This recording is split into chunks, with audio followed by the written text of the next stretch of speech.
seated. I think we're still waiting on one juror. Here's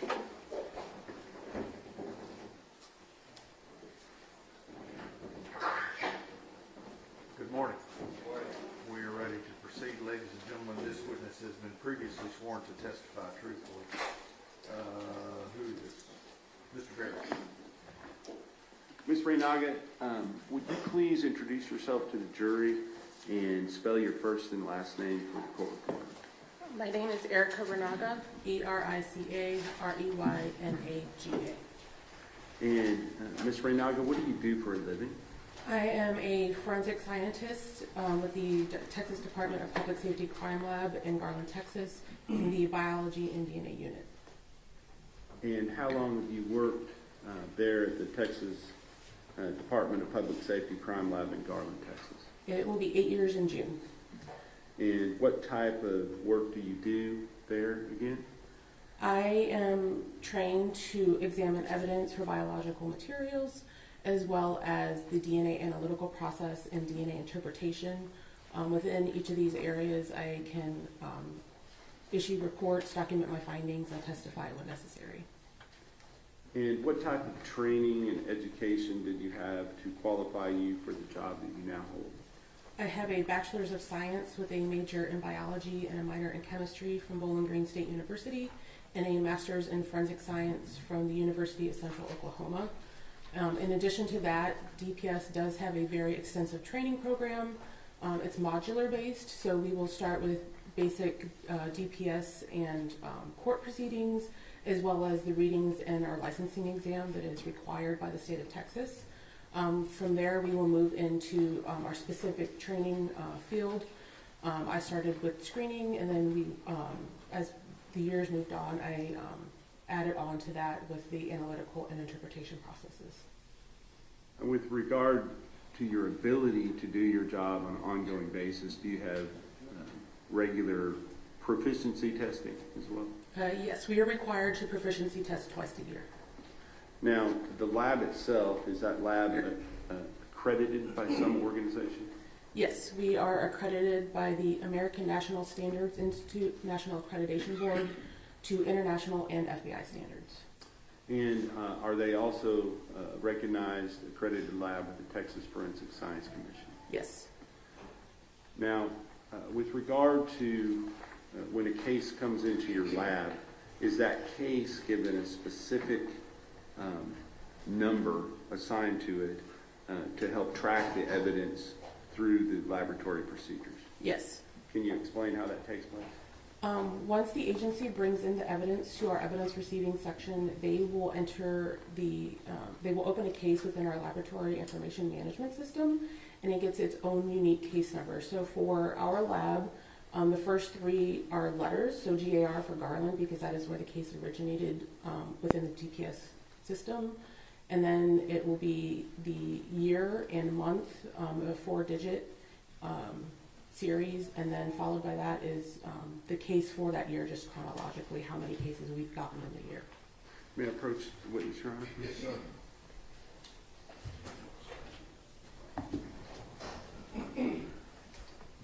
Yesterday, a different witness testified, and several documents were admitted into evidence at that time. And I'm going to show you, first of all, State's Exhibit number 297, State's Exhibit number 298, and then State's Exhibit number 300. Do you recognize those documents?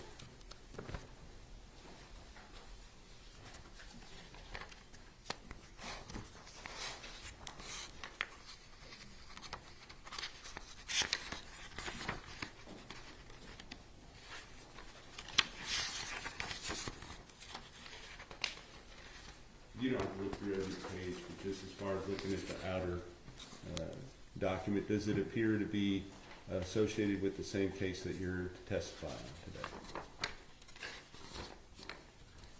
Your Honor, I would prefer that you look through it. That's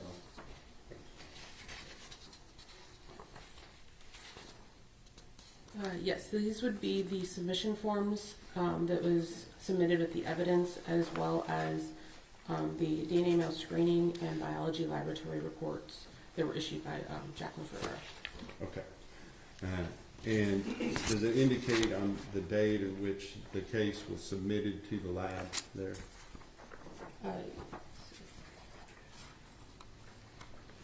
Yes, this would be the date that this evidence was submitted. Okay. And for purposes of the record, is that 2/21/23? Yes. Okay. And the number that you were talking about being assigned to the particular case, is this number start with the letters GAR? Yes. And would you read that for the record, please? The case number is GAR-2302-02863.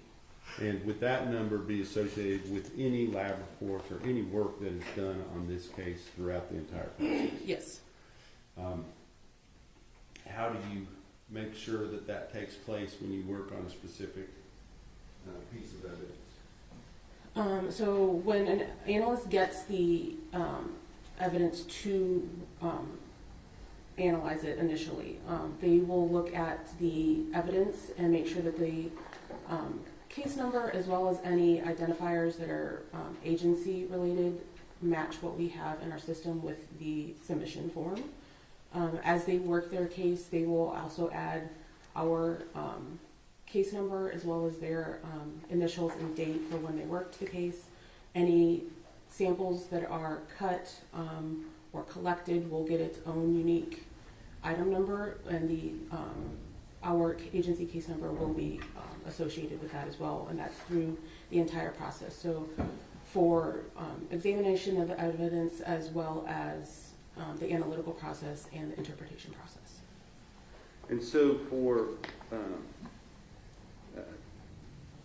tracking purposes, if a certain item is given a certain number, and then a sample is taken from that item and then sent further in the process, and maybe that is further divided, how is that documented through the process? So we have an outer item of packaging, say it's O1. Any samples or items within that packaging will be O101, O102, so on and so forth. If we collect, say we swab an item from O101, it will then be O101AA, and it will kind of go further and further. So swabbing will be one, the cutting that we took for the DNA extraction or analytical process will also be a further number. Okay. And so numbers kind of get long over time as far as what you're looking at, but if you look at those original numbers, you can tell where it came from, what item that came from, correct? Yes. Understood. All right, so as far as you personally, have you ever testified as in the area of DNA comparison and the analytics that go with it? Yes. Here in courts in the state of Texas? Yes. And about approximately how many times have you testified? About 25 times. And specifically in this case, are you familiar with this case, the GAR 2302-02863 that we just showed the jury? Yes. And can you tell us specifically, is that a case that involves a victim by the name of Athena Presley Monroe Strand? Yes. And a suspect by the name of Tanner Lynn Horner? Yes. And can you tell us, just describe for us what part of the testing process that you took part in? I took part in this case by doing the analytical process for a portion of the evidentiary samples as well as the known samples that were submitted in this case. And what was it? Okay, so you talk about samples and known samples, kind of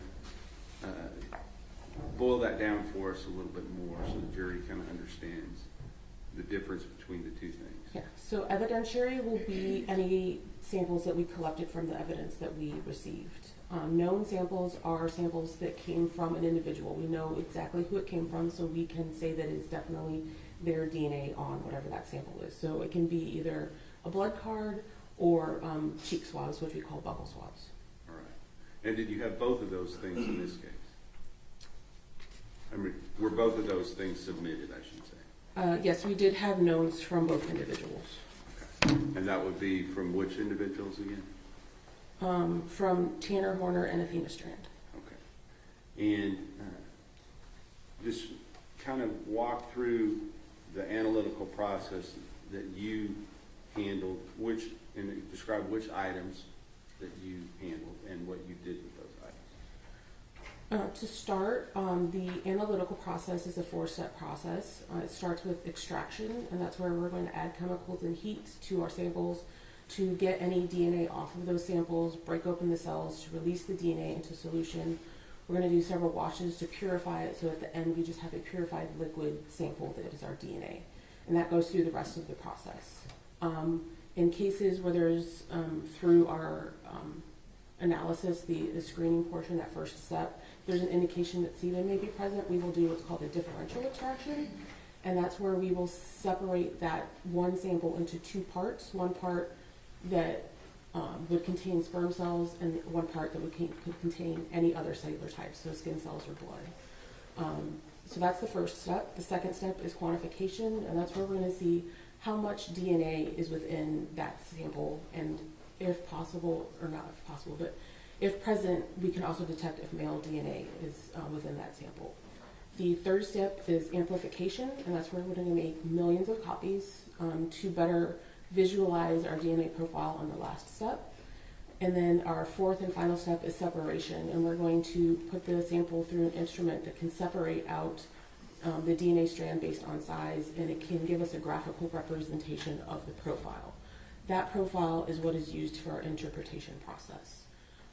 Within this case specifically, I mentioned I did do the knowns for each individual. Okay, hold on for a second. So you said the knowns, you're talking Yes. about the buccal swabs and the blood counts, is that correct at this point?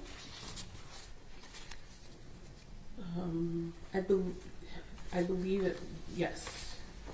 I believe that was a blood card and buccal swabs. Okay.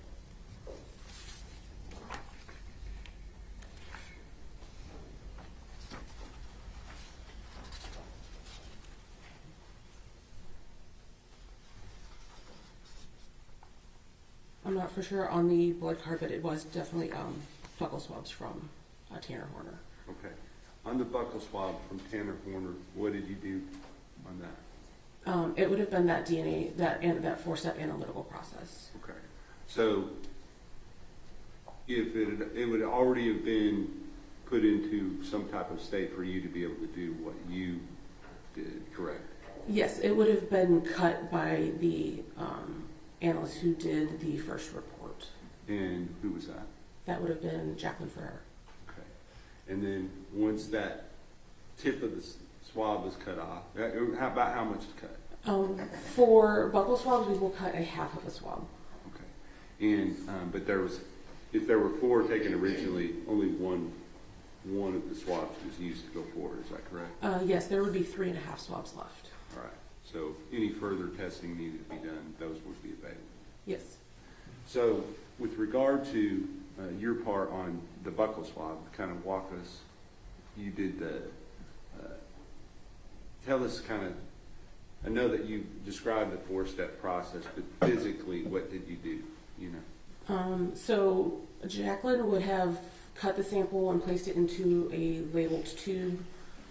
When it was my turn to, before I would get it, our tubes are verified by another analyst, making sure we have all of the correct samples and that they're in the correct order based on our paperwork before we even start the process. And then once I get it, I will also verify that I have all of my samples, and then I will add for that first step, add the chemicals to start the extraction process. But along the way, I am making sure that all of my samples are in the correct order to match all of the paperwork. Some of our instruments do require a second check by another analyst to make sure that the layout of our instruments are correct. After my entire process, another analyst will review the paperwork that I generated within my batch and do the net data analysis step as well, just to make sure they agree with all of my findings. Okay. And what is the goal with regard to these known swabs? What are we trying to accomplish I don't want to put the words in your mouth, but, you know, what are we trying to develop out of the known swabs, the buccal swab, the blood card? I mean, there's no real difference between the evidentiary and the knowns as far as the goal. We are just processing them to see if there's DNA present, and if there is, to generate a profile from those samples. And that's what I was getting at. So based upon the known swabs, are you able to then generate a specific profile that goes one with the suspect, Tanner Horner, based upon the buccal swab, and then one with the victim, Athena Strand, based upon the blood card? Yes, the samples, the profiles generated from those, we would know came from those individuals. Okay. And then are those profiles used to compare with profiles that are developed off of evidentiary items? Yes, that is our interpretation process. Okay, gotcha. So what other than the buccal swabs, what items other than the buccal swabs did you participate in this analytical process for? The evidentiary samples that I processed in this case were the sperm cell and epithelial cell fraction from the vaginal swabs. Okay. And that would have been something that was submitted and initially looked at by Jacqueline Ferrara, is that correct? Yes. And what would she have done prior to you looking at that? She would have done our male screening process, so taking a small cutting, doing a quick extraction to see if there's any male DNA present. If there is, then we will take half a cutting from each swab, if there's only two, to go through the traditional DNA process. And so was that done with regard to the swab? You did that particular thing with regard to just one of the sets of swabs from Yes. the sexual assault kit, correct? Yes, she would have cut just the vaginal swabs from the kit. And what did you do with that item? You said you processed it like you did the buccal swabs? It went through the differential process that I spoke of earlier, but all 4 steps are the same. We just do them separately from, all the evidentiary samples get done separately from all of our known samples. And if I were to show you, Yes.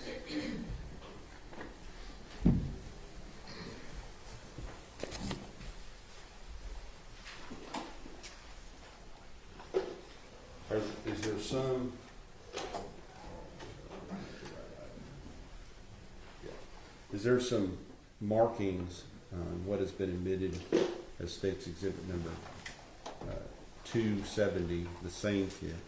Are there some markings to show that was processed at your lab under the same number that we're talking about today? Yes, it has our case number as well as Jacqueline's analyst identifiers. Okay. And she would have been the one to take it.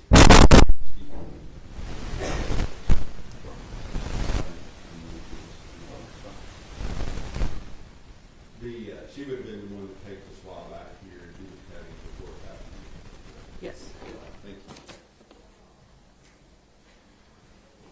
what other items besides the buccals, the known samples, and then the vaginal swab did you participate in?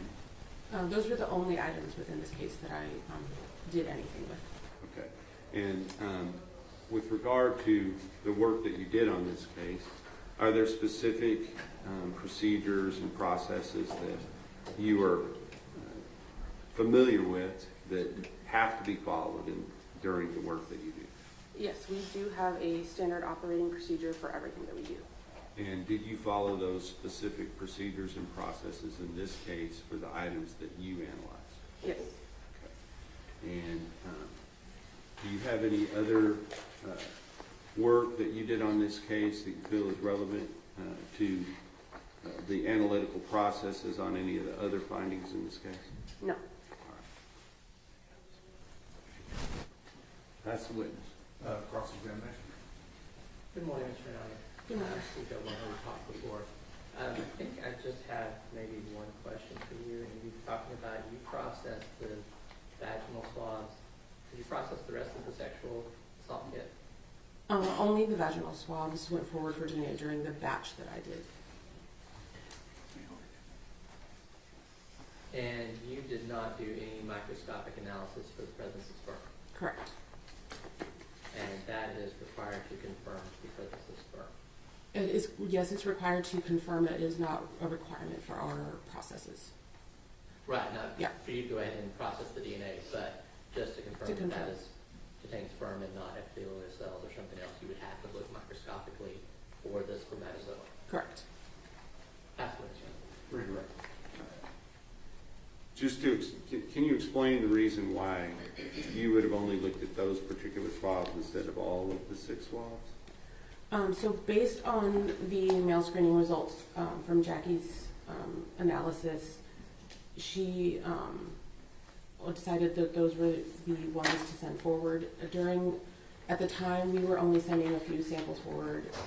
We didn't send everything. Additionally, sometimes there isn't enough male DNA within a sample that we know that we would get them within the profile. Sometimes there's too much female DNA that would overpower that male DNA.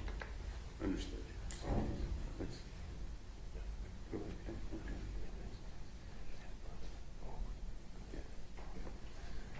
And are there, if initially you send some stuff forward, is it able to then make the decision to go ahead and send everything forward that can be tested?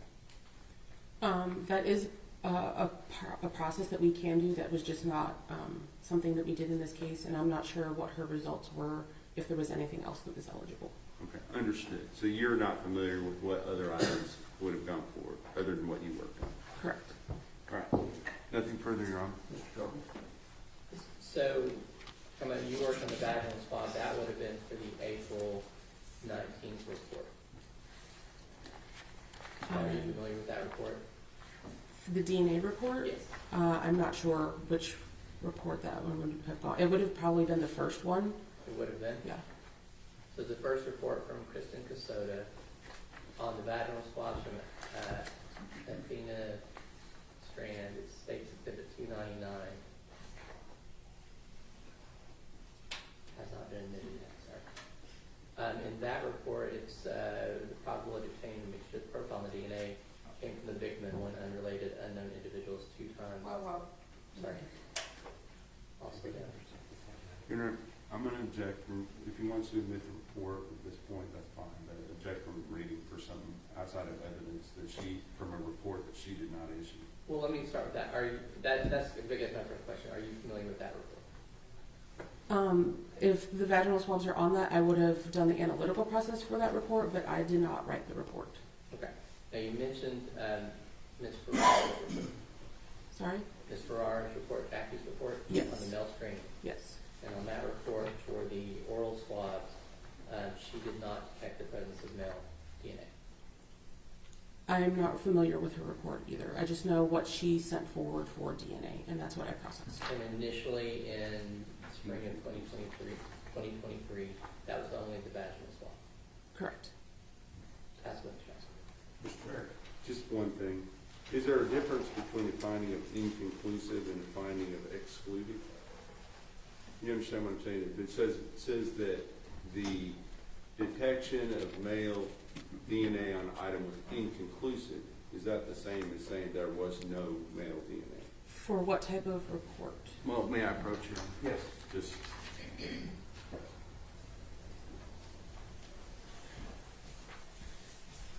I'm going to show you what's already been admitted into evidence of State's Exhibit number 298. Now, this does not pertain to the vaginal swabs. It pertains to the oral swabs. But with regard to the finding on there, it was classified as what?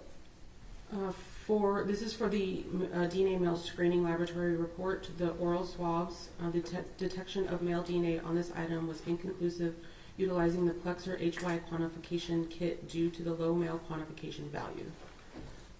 So for this report, we are not doing any type of comparisons.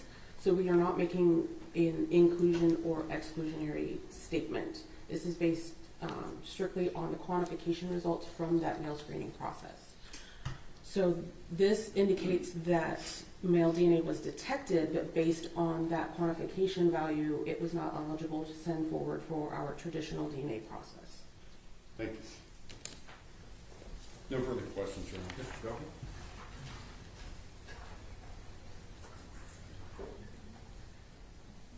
Not for this witness, Your Honor. Thank you. May she be excused subject to any potential recall? Yes, Your Honor. Thank you, ma'am. Thank you. State House Amber Moss. Amber Moss.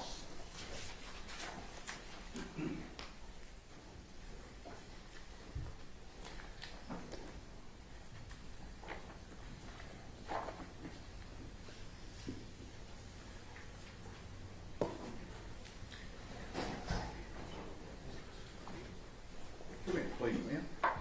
Ladies and gentlemen, this witness has been previously sworn to testify truthfully. Mr. Berry? Thank you, Your Honor. Ms. Moss, would you please introduce yourself to the jury and spell your first and last name for the court? Hi, my name is Amber Moss. It's AMBERMOSS.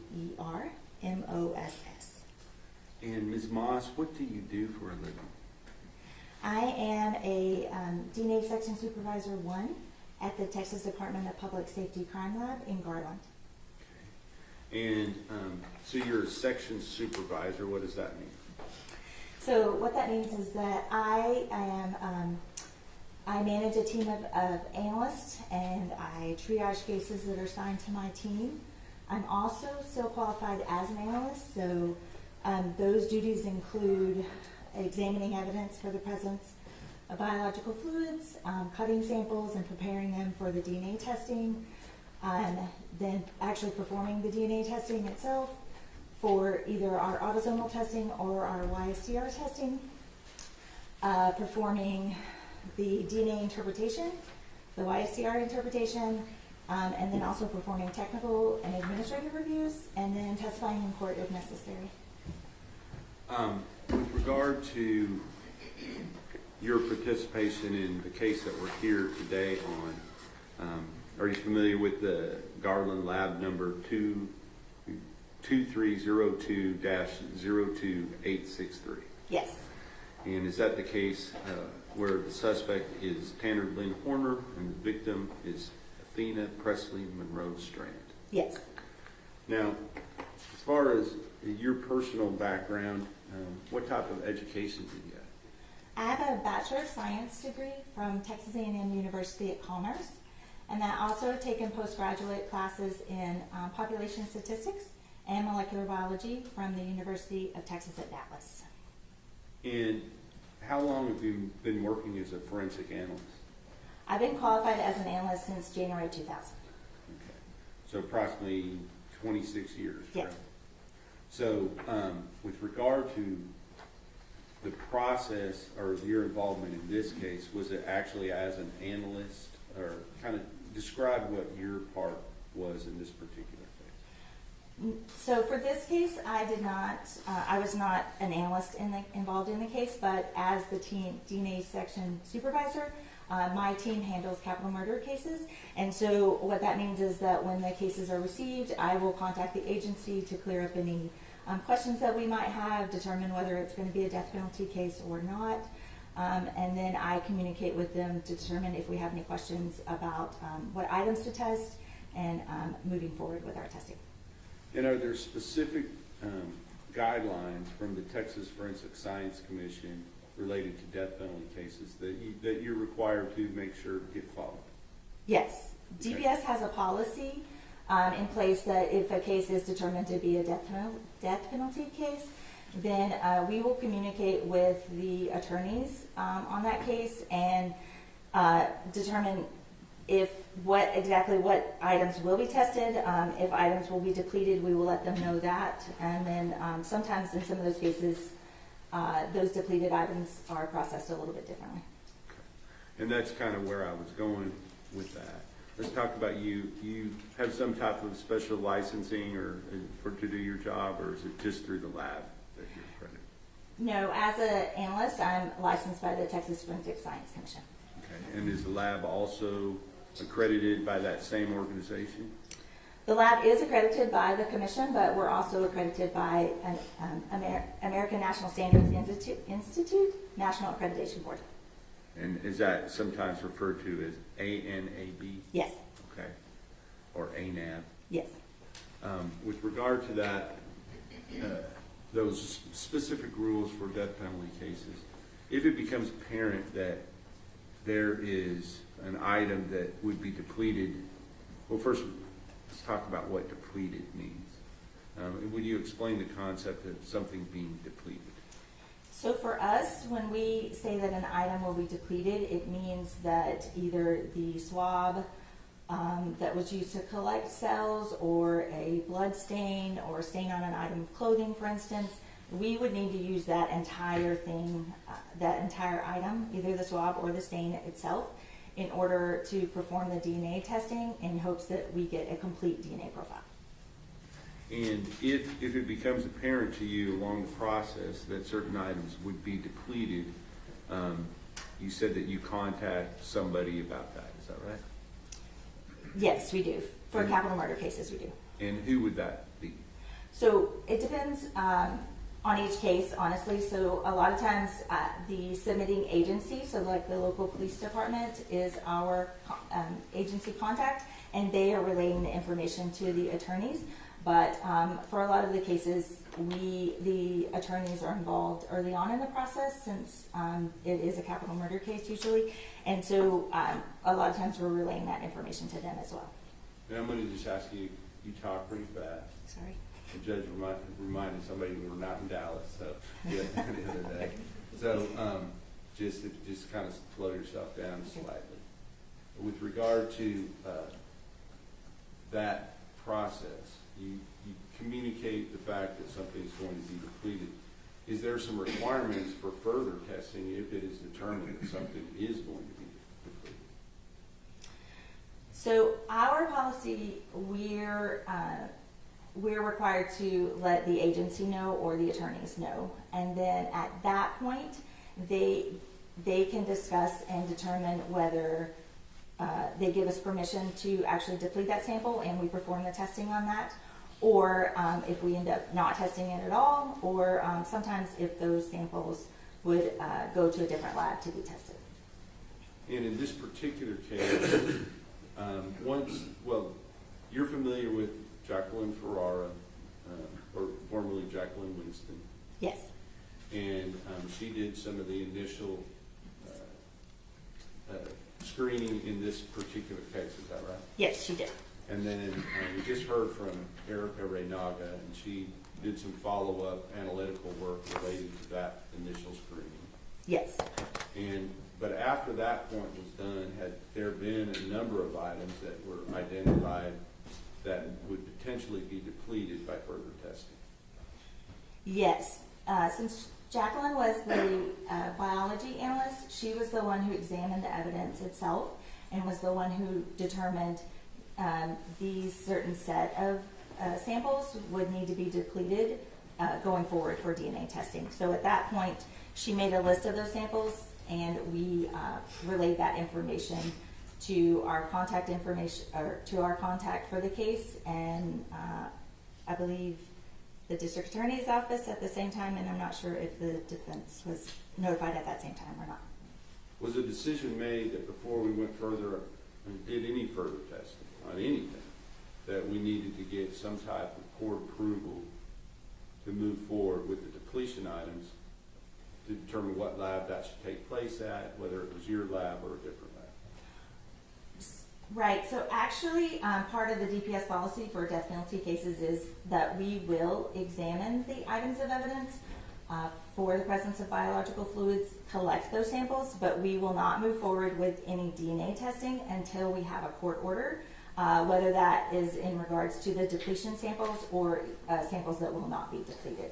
So a court order is required for us to move forward for DNA testing, and then in that court order they need to specify how the depletion samples will be handled. And was it clear for some period of time, can you tell us whether or not it was clear to you as to whether you should move forward at your lab with those items, or whether it was going to be ordered to be done at a different lab?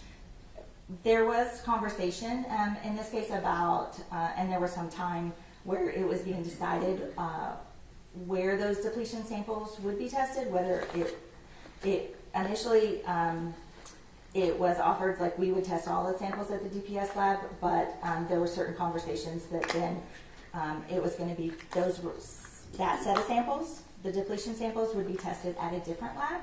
And then it was some time where it was being determined which lab that would be. And ultimately, was a decision made to go to a different lab for the depletion items? Yes. And was that ordered by the court? Yes. And was, when did that transfer of items to that lab take place? So once we got a court order indicating that the depletion samples would be going to a different lab, in April of 2025, I gathered those depletion samples, put them into a separate container so that they could be shipped out to that other lab. And then there was still some discussion about exactly when we should send those samples. So they had been separated but not sent yet, and then they were sent in May of 2025 to the other lab.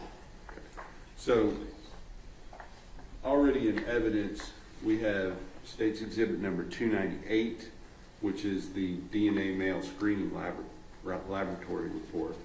And we have State's Exhibit number 300, which is the biology laboratory report. Those were done in March and April of 2023, correct? The biology report was June of 2023. Okay, I apologize. You're right, I looked at the wrong report when I was saying the date. So March for the DNA male screening report, March 16, 2023? Yes. And then June 14, 2023 for the biology laboratory report? Yes. No further reports were issued until after this transfer of evidence was able to be accomplished to the other lab for the depletion items, correct? Correct. Right, so over 2 years to get that accomplished, is that right? Oh, I'm wrong. Wait. So we do have a DNA report, but it's from 2023, but it doesn't pertain to the depletion samples. Yes. And then after that, correct, there were no more reports issued until the issue of what samples would go forward for DNA testing and the depletion samples was resolved. So ultimately, where was the depletion samples, where were they ordered to go? Where were they ordered to go? Yes, where were they ordered to go? Ultimately, they were ordered to go to a private forensic laboratory called Bodie. It's in Lorton, Virginia. And is that another lab that is also accredited by the Texas Forensic Science Commission, to your knowledge? Yes. Okay. Because there are some specific rules related to death penalty cases as to what type of labs can test those. Is that correct? I believe the statute indicates that it has to be an accredited laboratory, and I'm pretty sure the statute also refers to the Texas Department of Public Safety laboratory. Yes. But any testing needs to be done by an accredited laboratory. Understood. All right. So that testing took place, and was a report issued from the lab, Bodie lab, on the items that have been submitted that were considered to be depletion items. Yes. And have you had the opportunity to view that report? Yes. Okay. I'm not going to introduce it at this time, but once that transfer was taking place and Bodie had those depletion items, did the DPS lab in Garland then go forward with the rest of their testing? Or sometime during that, when in relation to that, did the DPS lab begin testing the items that they retained that were not depletion items? In this case, once we had the initial court order listing the samples that would be tested, we knew that there was still discussion about the depletion samples, but we'd already identified those samples. So any of the non-depletion samples, we proceeded to start preparing those for DNA testing and then started DNA testing on that set of items at the DPS lab while we were still getting information about the depletion samples. Understood. So ultimately, it was, what was the date that the final reports were issued here from the DPS Garland lab? The DNA reports, we have a supplemental DNA laboratory report dated September 15th, 2025, a biology and DNA laboratory report dated September 15th, 2025, a YSTR laboratory report dated September 15th, 2025. Can you explain the difference between the regular DNA report and a YSTR report? Yes, so our regular DNA laboratory report, it refers to our sort of mainstream testing. It's our autosomal testing, so that tests for male and female DNA. It just tries to copy whatever DNA is present, human DNA is present on the sample. The YSTR testing is male specific, so it will not pick up any female DNA that's present in the sample. It will only focus on the male DNA present in the sample. And is that YSTR process, is that, for lack of a better word, more sensitive? How does that work? It is a little bit more sensitive, but it's more specific because it's only targeting male individuals, and so it is useful in, it's more of a specialized type of testing, I would say, because it's useful in some samples where you have a high amount of female DNA and a small amount of male DNA, and that female DNA overpowers the male DNA in our normal autosomal testing. And so the YSTR testing allows us to only focus on the male DNA present. Okay. So was there both autosomal, if I call it STR testing and YSTR testing, is that correct, or is that? Yes, that's correct. All right. So was there both types of testing done at the DPS lab in Garland? Yes. And depending on the item in the sample, is that right? Yes. And was there also, to your understanding, both types of testing done at the Bode lab? Yes, there was. Depending on the sample? Yes.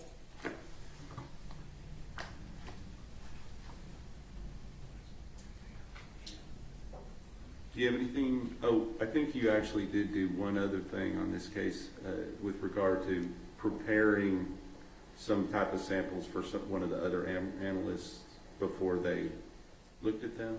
Something related, I believe it was to Elizabeth Seastrong. Is that right? Yeah, I could be mistaken about that. Jacqueline was already had already left the DPS laboratory when once we were able to get the list of samples that needed to be cut and the court order listing those samples. So Elizabeth Seastrunk is a different analyst who actually cut the non-depletion samples to be processed at the DPS lab. I didn't know, as far as, I think it was just separating out which samples she was supposed to be dealing with going forward. No, I just gave her a list, like Jacqueline's list, and they were the ones that needed to be depleted were marked, and so she did not cut those samples. All right. And you made sure that everything was clearly delineated as to what went to Bodie and what stayed at DPS Garland? Yes. Okay. Anything else on this case you feel is relevant as far as the ultimate conclusions in the reports that were issued in September of 2025? No, I mean, I was involved in the review of some of those reports, but no. Okay. Based upon your involvement in the review of those reports, do you feel like the processes and procedures that are set out in your own internal guidelines as well as the Texas Forensic Science Commission were followed in this case? Yes. Pass the witness, Your Honor. Cross-examination. No questions. May this witness be excused subject to any potential recall. Yes, sir. Yes, Your Honor. Thank you. Okay, thank you.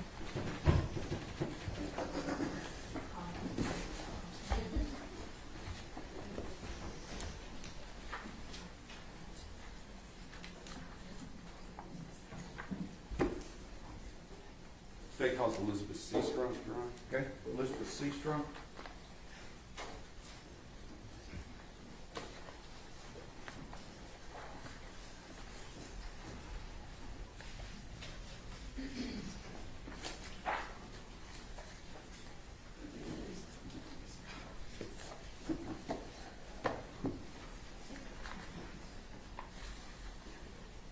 Come in, please, ma'am. Just have a seat. Ladies and gentlemen, this witness has been previously sworn to testify truthfully. Mr. Barry? Thank you, Your Honor. Ms. Seastrunk, would you please introduce yourself to the jury and spell your first and last name for the court? My name is Elizabeth Seastrunk. That is spelled Elizabeth. Last name Seastrunk. Pull that microphone a little bit closer to you. Thank you. With, can you just kind of tell us what you do for a living, first of all? I'm a forensic scientist at the Texas Department of Public Safety's Crime Laboratory in Garland, Texas. And did you have to, what kind of education did you have to qualify you for that job? I have a Bachelor's of Science in Biochemistry, Molecular and Cellular Biology from the University of New Hampshire, as well as a Master's of Science in Forensic Science with a concentration in Forensic Biology and DNA from Oklahoma State University Center of Health Sciences. And as far as your duties, well, let me ask you, how long have you been working there at the DPS Garland Lab? I've been working at the Garland Lab for about 3 years, but moved into the DNA section about 2.5 years ago. Okay. And so that would have been after November 30th of 2022, correct? That you've moved into the DNA section? I moved into the DNA section in October of 2023. Understood. So after you, well, first of all, was there a different analyst that had left as far in conjunction for personal reasons, family reasons, that at the time that you came into the lab, or did you overlap? What do you mean by that question? Jacqueline Oh. Winston, Jacqueline Ferrara? I had moved into the DNA section while Jackie was still there. Okay.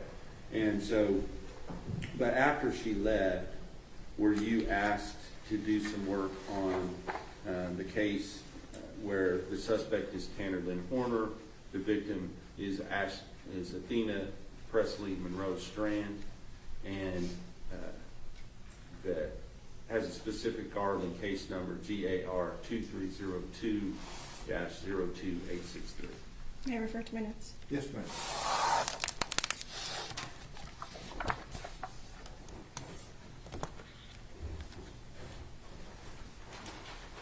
Yes. So at that time, what were your duties in the DNA lab?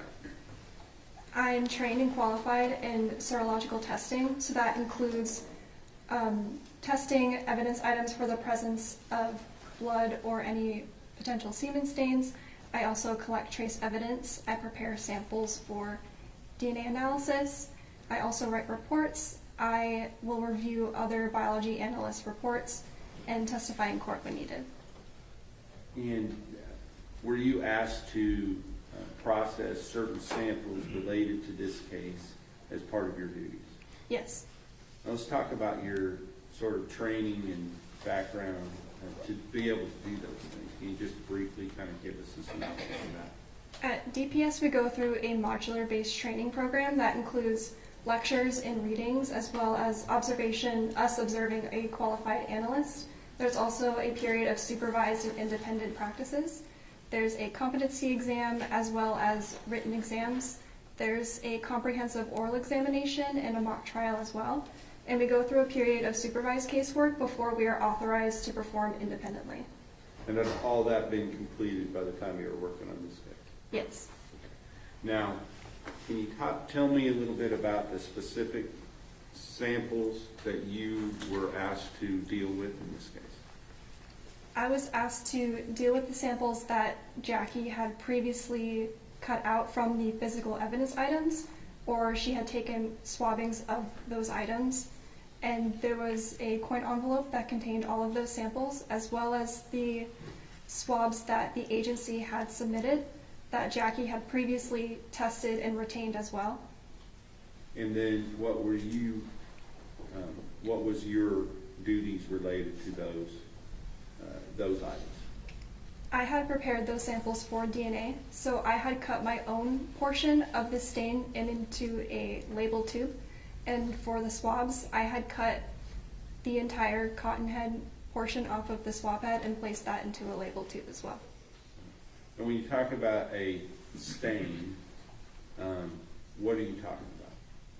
The stain is the physical cutting that Jackie had taken from the physical evidence item. So she had identified stains and cut them out and retained them into a Ziploc baggie. And I had retrieved those cuttings that she had taken and cut my own portion from that. So, for instance, if the stain was on a pair of blue jeans, whether it's the suspects or the victims, she would have taken and actually cut that stain out and retained that. Is that right? Yes, that's correct. Okay.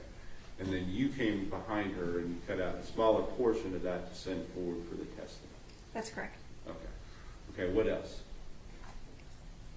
And I had cut the swabs that were retained. So I had cut the entire cotton head portion off of the swab stick and then retained the remainder of the swabs. And did you have any further work in this case that was relevant to the actual results that came out in the final reports in September of 2025? No, my role was simply Everyone may be seated. Ladies and gentlemen, this witness has been previously sworn to testify truthfully. Mr. Berry. Thank you, Your Honor. Good morning, Ms. Kelly. Good morning. Would you please state your name for the jury? Ruby Kelly, And would you spell your first and your last name? RUBY-KELLY.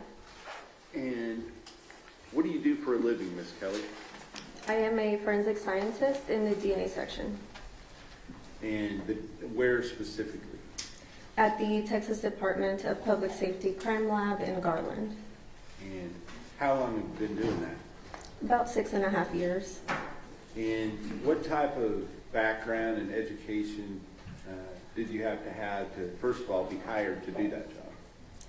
I have a Bachelor of Science with a major in biology and a minor in chemistry from the University of North Texas, and a Master of Science in Pharmaceutical Sciences with a concentration in DNA analysis and serology from the University of Florida.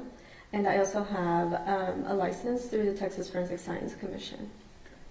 And in addition to you being licensed by the Texas Forensic Science Commission, is the lab accredited through that same organization?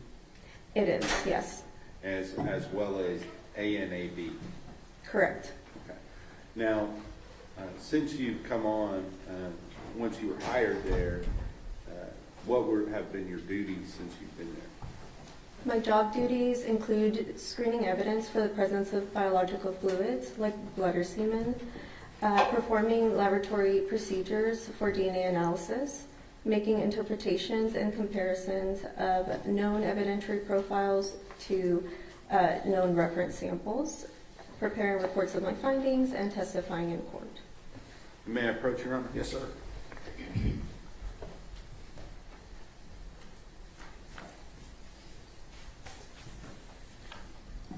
I'm just going to show you 297, and which shows the suspect, the victim, and the lab report number. Are you familiar with that particular case that we're here talking about today.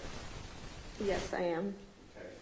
And with regard to that case, did you perform some work that was ultimately reflected in the final reports that were issued, I believe, in September of 2025? I did, yes. Okay. Can you talk to us about the work that you did in a general sense, and then we'll talk about what specific items that you were dealing with? I performed the laboratory procedures. It's a 4-step process that we use to obtain the DNA profiles, and I did this for both our autosomal testing and our YSTR testing that is male specific.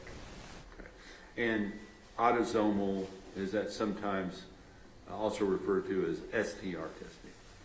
Yes, autosomal STR. Okay. So there's YSTR and autosomal STR. Is that right? Correct. All right. So you did work on items for both of those. Let's talk about those two categories. Is the work that you did different for those two categories or the same? They will differ at the 3rd step, the amplification step, where we use a different set of chemicals to target specific regions on the Y chromosome for the YSTR testing. Okay. And is that part of the work that you did in this case?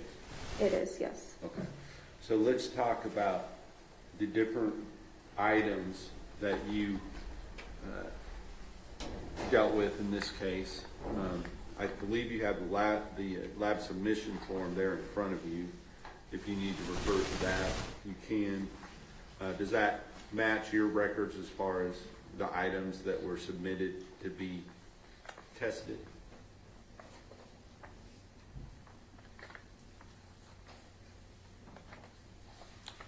Yes, it does. So using that maybe as a reference, can you tell us what items that you worked on? Would it be easier to talk about them in the two categories, the autosomal and then the YSTR? Yes. Okay, so let's talk about, first of all, the items that you did the analytical work for the autosomal STR. What items were you involved in that process for? There were several stains from the polo, a sweatshirt, jeans, underwear, sock, and another set of blue jeans, as well as bungee cords in different areas of a vehicle, a truck. In all of those, none of those items that you just mentioned were related to the YSTR, correct? Those are all autosomal? Correct. And now let's talk about the items that you processed related to the YSTR process.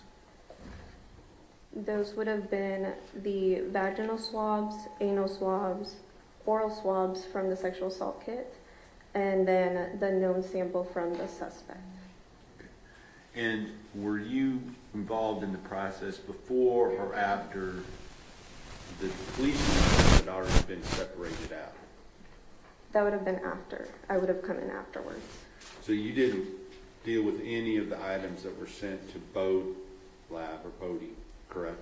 That's correct. Only the items that were ultimately dealt with in the reports that were issued in September of 2025. Correct. So you dealt with the swabs from the you said YSTR for the swabs from the sexual assault kit, and what other items again? And then the known reference sample from the victim. Okay. I mean, excuse me, the suspect. The suspect. Okay. And just kind of let's talk about those two items again. What did you talked about the 4 parts and that there's a difference between the two. Is there any additional information you think the jury needs to understand what you physically did in this case? No, I don't think so. Okay. So, do you have specific protocols and procedures that you have to follow in your work there at the DPS lab in Garland? Yes, we do have standard operating procedures. And did you follow those standard operating procedures in this case? I did. Okay. And is your work this relates not only to you, but to all of the people involved in the process of testing evidence? How is that work verified after your work is done? Does somebody else look at it to make sure you didn't make a mistake? Yes, so after the 4 steps are completed, I put all of the documentation together, and that batch paperwork will go through a technical review by another qualified analyst. And if that ends up being an issue, then are the corrections made and re-reviewed to make sure that there are protections along the way so that there's no inaccurate results? That's correct. If any corrections are found, I would have made those corrections, and then the batch is signed off so that the cases in the batch can be assigned to an interpretation analyst. Okay. And the interpretation analyst in this particular case, what was that person's name? Her name is Kristen Casota. Okay. And with regard to this particular case, once you kind of just briefly explain for the jury, how you receive your assignment, where you go to get the samples you're going to work on, and after you're done with the work that you've already described, what you do with the samples at that point. Typically, a supervisor will assign the batches to be run, and the samples would have already been prepped. So a small cutting is prepared in a sterile tube, and that tube is barcoded so that we are able to track it through our chain of custody. And it's usually kept in a refrigerated space until I am ready to start my process. And then once you get done with the process that you are doing, what is the state of the evidence at that point? So the results from my process, we will retain the DNA extracts frozen so that they're available for any future testing. Is there anything else you feel like you did in this case you feel would be relevant to the ultimate results that are contained in the reports in September of 2025? No, I believe we've covered everything. Thank you. I'll pass the witness. Cross-examination. Good morning, Ms. Kelly. Good morning. Good to see you again. I have just a couple of questions. Now, Ms. Casota was the interpreter, correct? Correct. And that's the person who would make any kind of subjective decisions about the analysis? Correct. And that would be things like what is an artifact, what is not, that sort of thing? Well, I would have sort of done that as well. That is the last step that where we use a software tool to visualize the DNA profiles, and I evaluate each profile before giving that final copy of it. So can you tell me more about that, the parts of your process that involve you making a determination rather than just following a protocol? So that part is still in our protocols for me to do. It's called data analysis. So once we obtain the data from that final step, I will go through each profile as well as use a profile comparison tool to compare all of the profiles in the batch, make sure there was no contamination, and verify that the positive and negative controls that are included also worked correctly. So does that include, and I know most people aren't familiar with this, and I'm not super familiar with it, but how you have the printout that shows where the alleles are, and it's really like a gray fuzzy line, right? Is that part of what you do is determine is this an actual marker or not, or is that wait for Ms. Casota? Right, so the DNA profile, it looks like sort of like a graph with peaks, and sometimes there could be peaks that might be at the baseline level and could just be noise. So if the software is calling that a real peak, it is my job to go through it and evaluate and ensure that it's either marked off as an artifact or it remains as a real peak.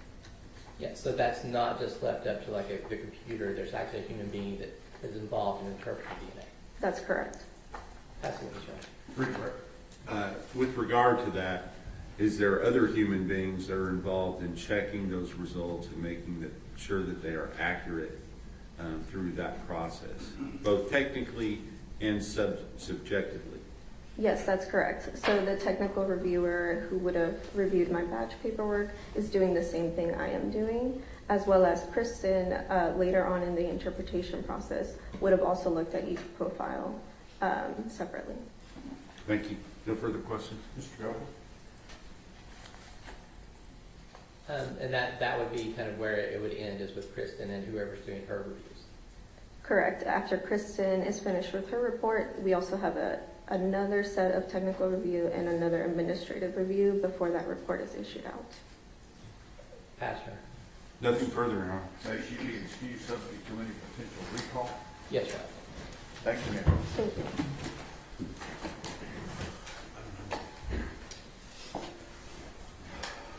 Our next witness is en route, so gonna have to make the signature room, and as soon as he gets here, we'll bring you right back in. I don't know how long it'll be, so bear with me, okay?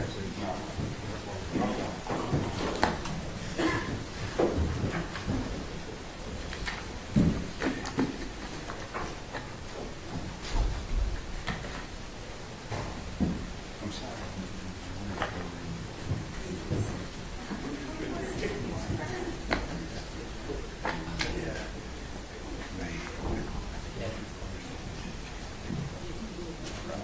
Okay, we'll be in recess.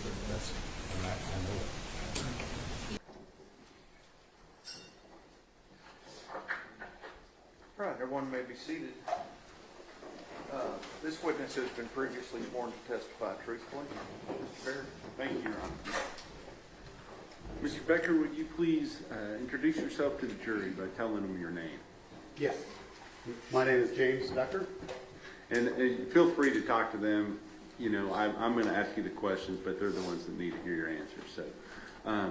So, can you just spell for the court reporter your first and last name, please? Yes, James, James, Becker, Becker.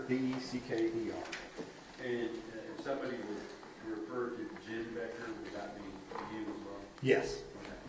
So, Tell us a little bit about yourself. How are you employed? So I work for Veloster Solutions. I'm their Vice President of Product.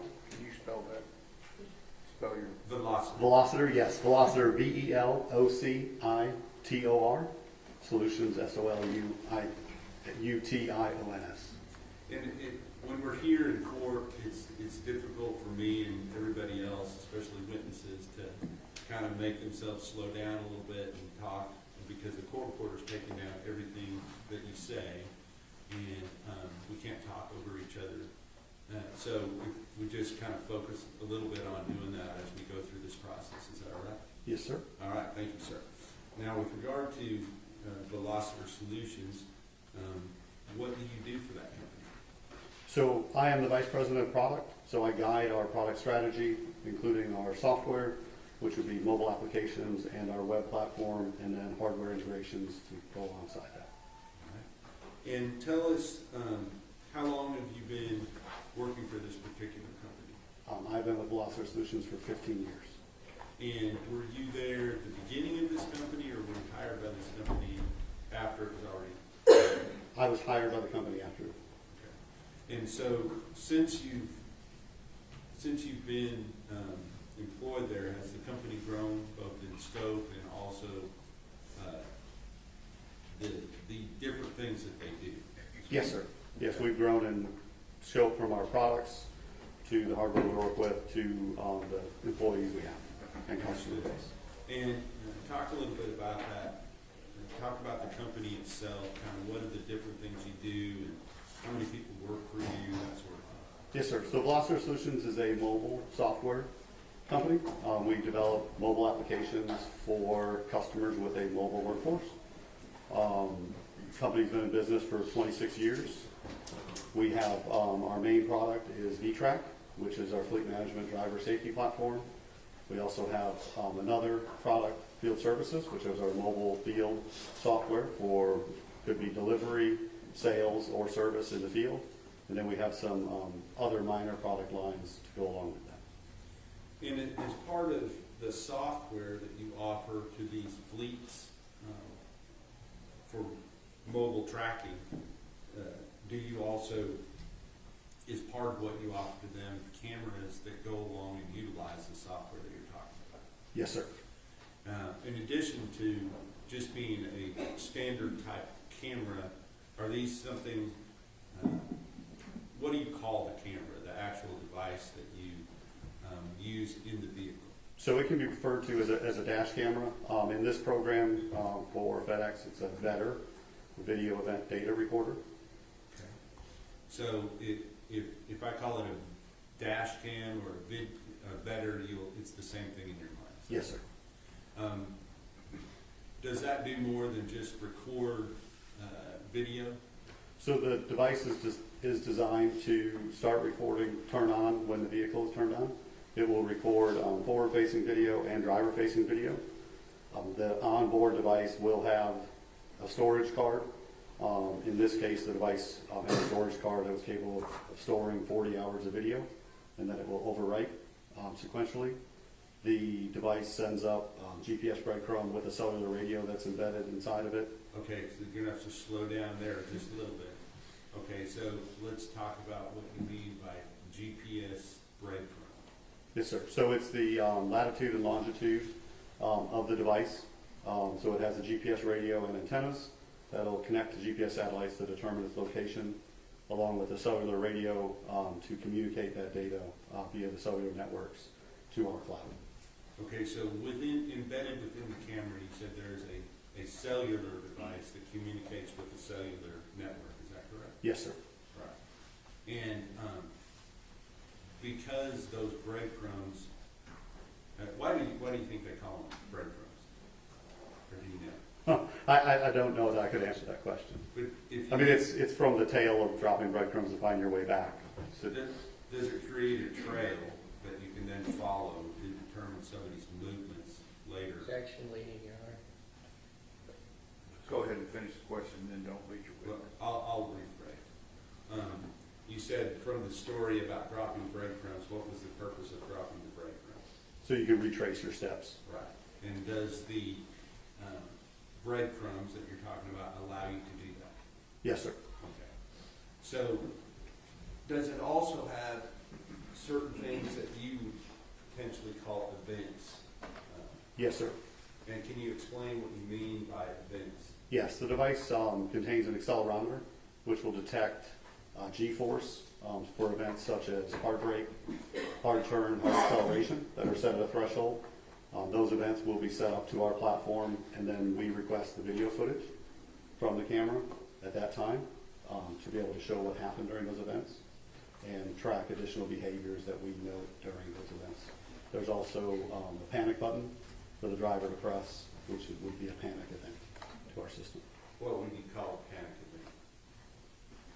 event? Usually drivers will use that for if they're in trouble, if there's an accident, if there's something that they want their management to see, they're able to press that button. So for instance, if somebody was hurt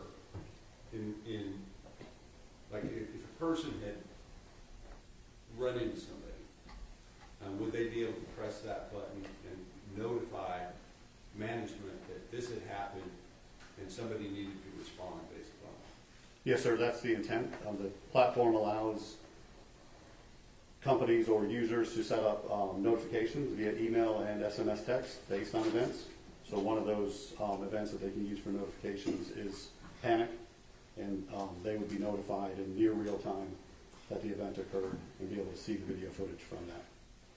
Because if it's working properly and you have both of the cameras that you described, what should you be able to capture if that button is pushed?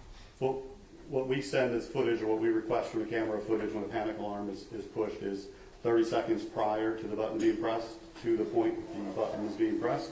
The goal is, as you can see, forward facing what was happening the 30 seconds before they pressed the button up until they pressed it, and also driver facing to observe anything that happened in the area of the driver's view, out the windshield, and then within the cab as well. And the utility of that, you give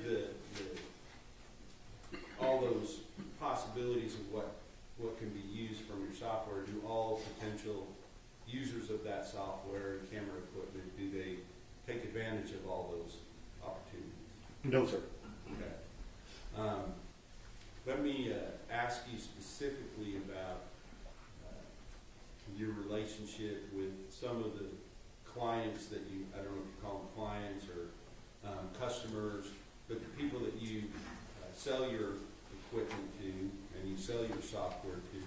What kind of companies are those generally? They are typically customer with a fleet would be defined as a number of vehicles. At the time, it would have been 100 vehicles or more. So a business that has a fleet of vehicles that they want to track and help with their driver safety program. Today, we do much smaller fleets, down to as low as 5 vehicles, to provide the same sort of utilities as well. So really, it's a business with a fleet of vehicles. Understood.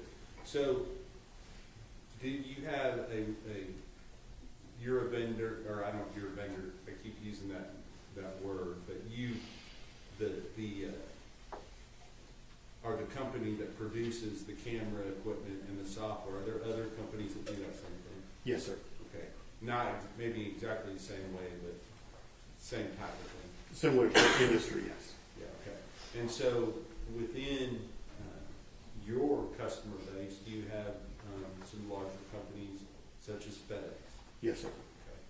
Okay. And do you do all of the cameras for all of FedEx across the United States, or just certain areas, or what? So we work with FedEx Corporation, which has several entities within them. FedEx Ground has independent service providers that they contract with to deliver packages and pick up packages.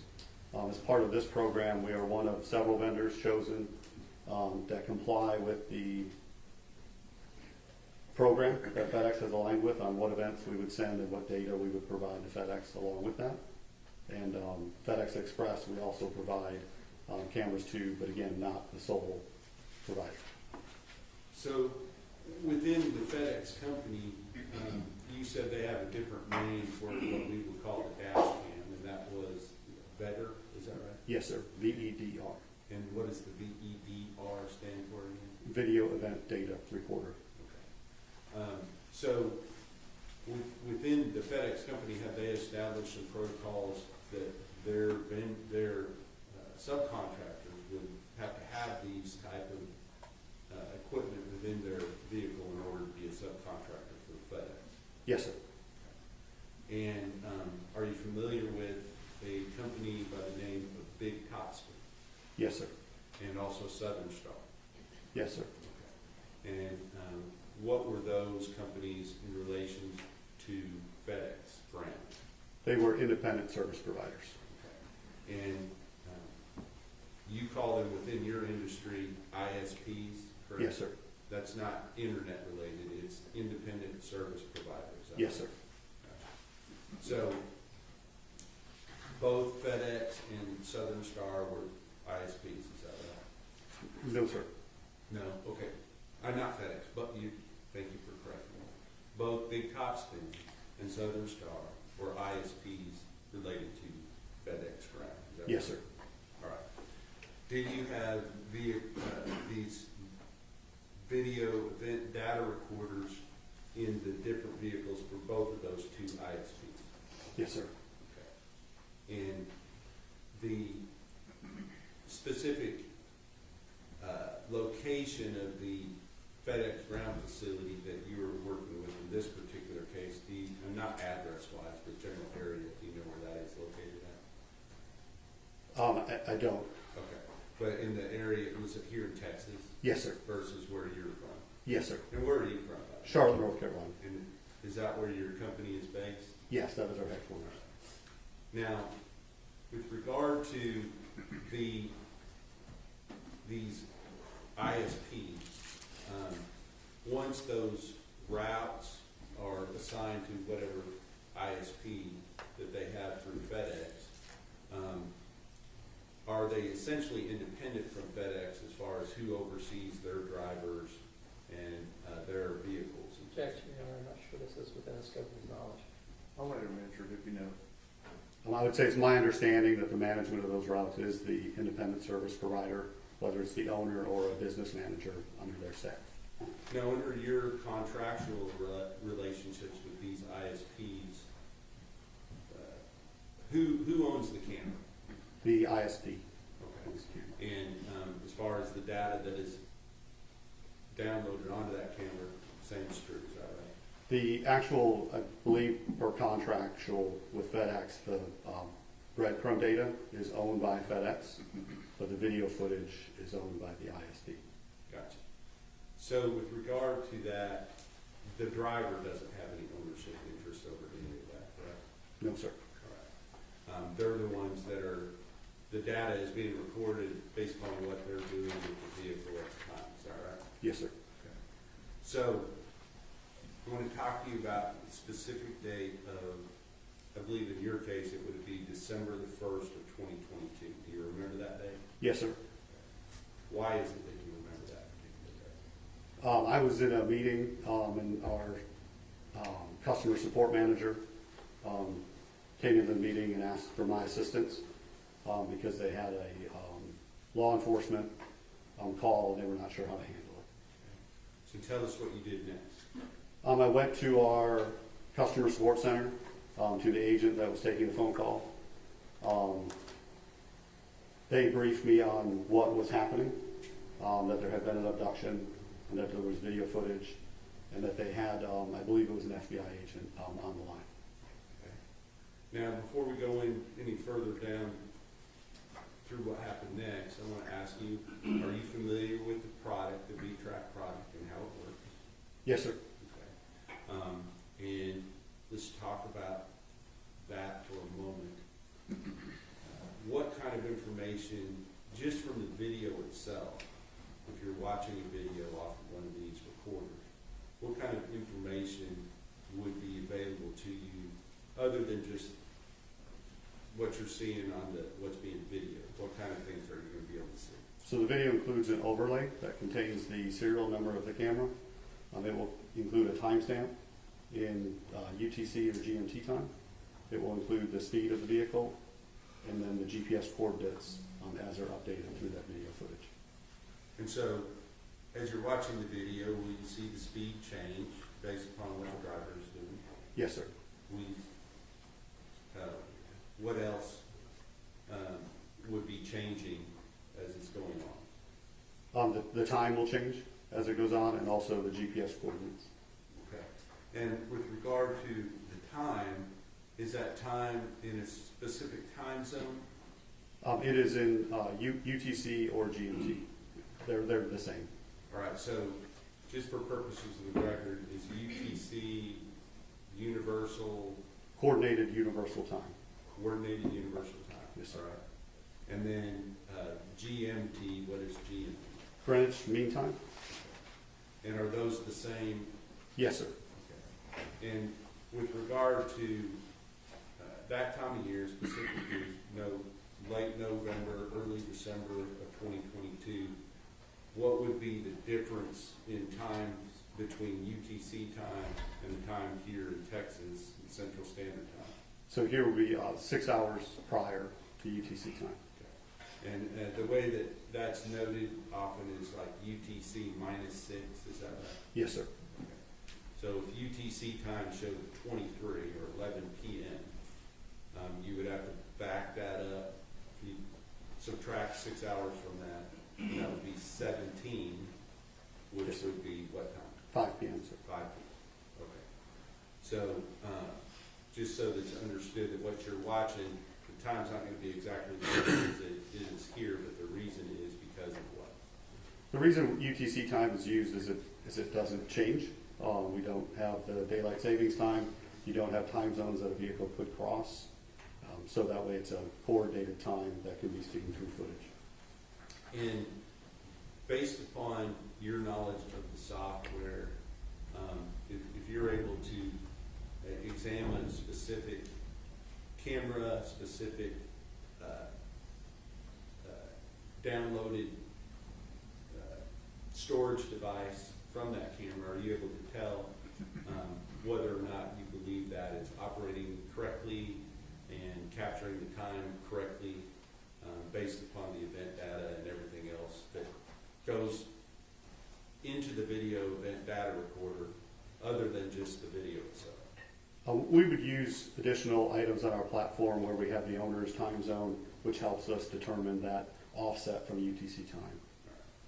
And were you asked to, let me ask you, how are you able to get video off of the video event data There's three ways to obtain video footage from a better camera. The first is through a cellular connection to download a video clip from the platform. At the time, our platform offered 30-second video clips. So you do a manual download, you find the time that you're downloading, and you choose to download, and you wait for that video to be downloaded through the internet. Another option is to remove the storage cards and use a proprietary tool to play that footage, and you can export that footage. The third option is you can attach a USB drive to the camera itself and connect to the camera with the manufacturer's application and download that footage as well. Now, what type of storage device is maintained within this video event data report? It was a standard SD card for that model. And when you say a standard SD card, a lot of people know what that is, but some people don't. So can you describe it, please? I say standard meaning the size. I don't know how to describe an SD card, but today there's micro SD cards and there was mini SD cards, but this was a standard SD card, approximately 3 inches wide by 1 inch and maybe a 1/16 of an inch thick. And were you asked to access remotely some footage from a particular vehicle? Yes, sir. Okay. And did that particular vehicle relate to a particular driver? Yes, sir, it was a driver. Okay. And so what kind of information, you were at the point where you'd been called out of the meeting and now you're going to talk to your people about what's going on. So pick it up from there and tell us how it went from that point. I'll be honest, this wasn't something that had occurred in the past. So I think the first thing I tried to do was establish that the people on the phone were the FBI. I remember asking them if they could send an email so that I could verify their email address to determine that. The next piece is technically the footage is owned by the independent service provider. So I was able to, I think through that phone call, reach out or speak to that owner to verify I could release the footage, which he agreed. And then once the FBI I had received emails to know they were who they were, I started the process of trying to locate the footage in question. Okay, so let's stop there for a second. The person you talked to, would that have been related to the big top spin, the owner of the vehicle? Yes, sir. Okay. And do you remember that person's name? I think Mr. Davis, sir. Richard Davis? Yes, sir. Okay. And was there another person that you were communicating with that was associated with FedEx ground facility? I do not remember interfacing with anyone from FedEx. Okay, so you talked directly to Mr. Davis, correct? Yes, sir. All right. And if there was issues with one of his vehicles, he would be the one that would have the information you need to access that particular vehicle's SD card, is that right? Or better? Mr. Davis would have had the ability himself to access that footage. If I remember correctly, they were asking us to obtain that footage on their behalf. Understood. So, when you received that information, what information did you have to get from Mr. Davis in order to be able to know which camera that you were trying to access? The vehicle number. Okay. And where is the vehicle number located on the vehicle? It's my recollection the vehicle numbers are on the back of the vehicle, above the back door. They may also be on the front of the vehicle, but from my experience, they're on the back of the vehicle above the door. But somewhere on the vehicle, there's a number, and if you have that number, then you can access that vehicle and download remotely clips from that vehicle. Is that right? Yes, if you're an authorized user with our software. Were you? Yes, sir. Okay, understood. So, based upon that, did you get that information from Mr. Davis? Yes, sir. And did you then download clips or several clips or a clip off of that vehicle's video related to a certain time frame? Yes, sir. We were able to view footage from a time frame, from the description of what the FBI had described, we thought that was the footage. We downloaded video footage, but unfortunately, the downloaded footage was an hour off because I was in East Coast and the owner was in Central Time. And because of the urgency of it, I took a screen recording of the video and sent it to the FBI agent with my phone. Sorry, I took a video of the screen with my cell phone. All right, so you're looking at something on a computer, and you said you took a video of what you were looking at with what? With my iPhone. Okay, and then what did you do with that video that you took? I sent it to the FBI agent, I believe via text message. It may have been over email, I don't recall. And once you had done that, I guess let me ask you this. I want you to describe, you go into the room, you begin to try to download the video. You were given a time frame to look at. What did you see when you pulled up the video for that particular time frame? I believe it was a driver. Just, With- Your Honor, hearsay. I don't think that video's been admitted yet. I'll let him answer your objections overruled. It was a driver of a FedEx delivery truck, and there was a small child in the truck as well. May I approach you, Honor? Yes, sir.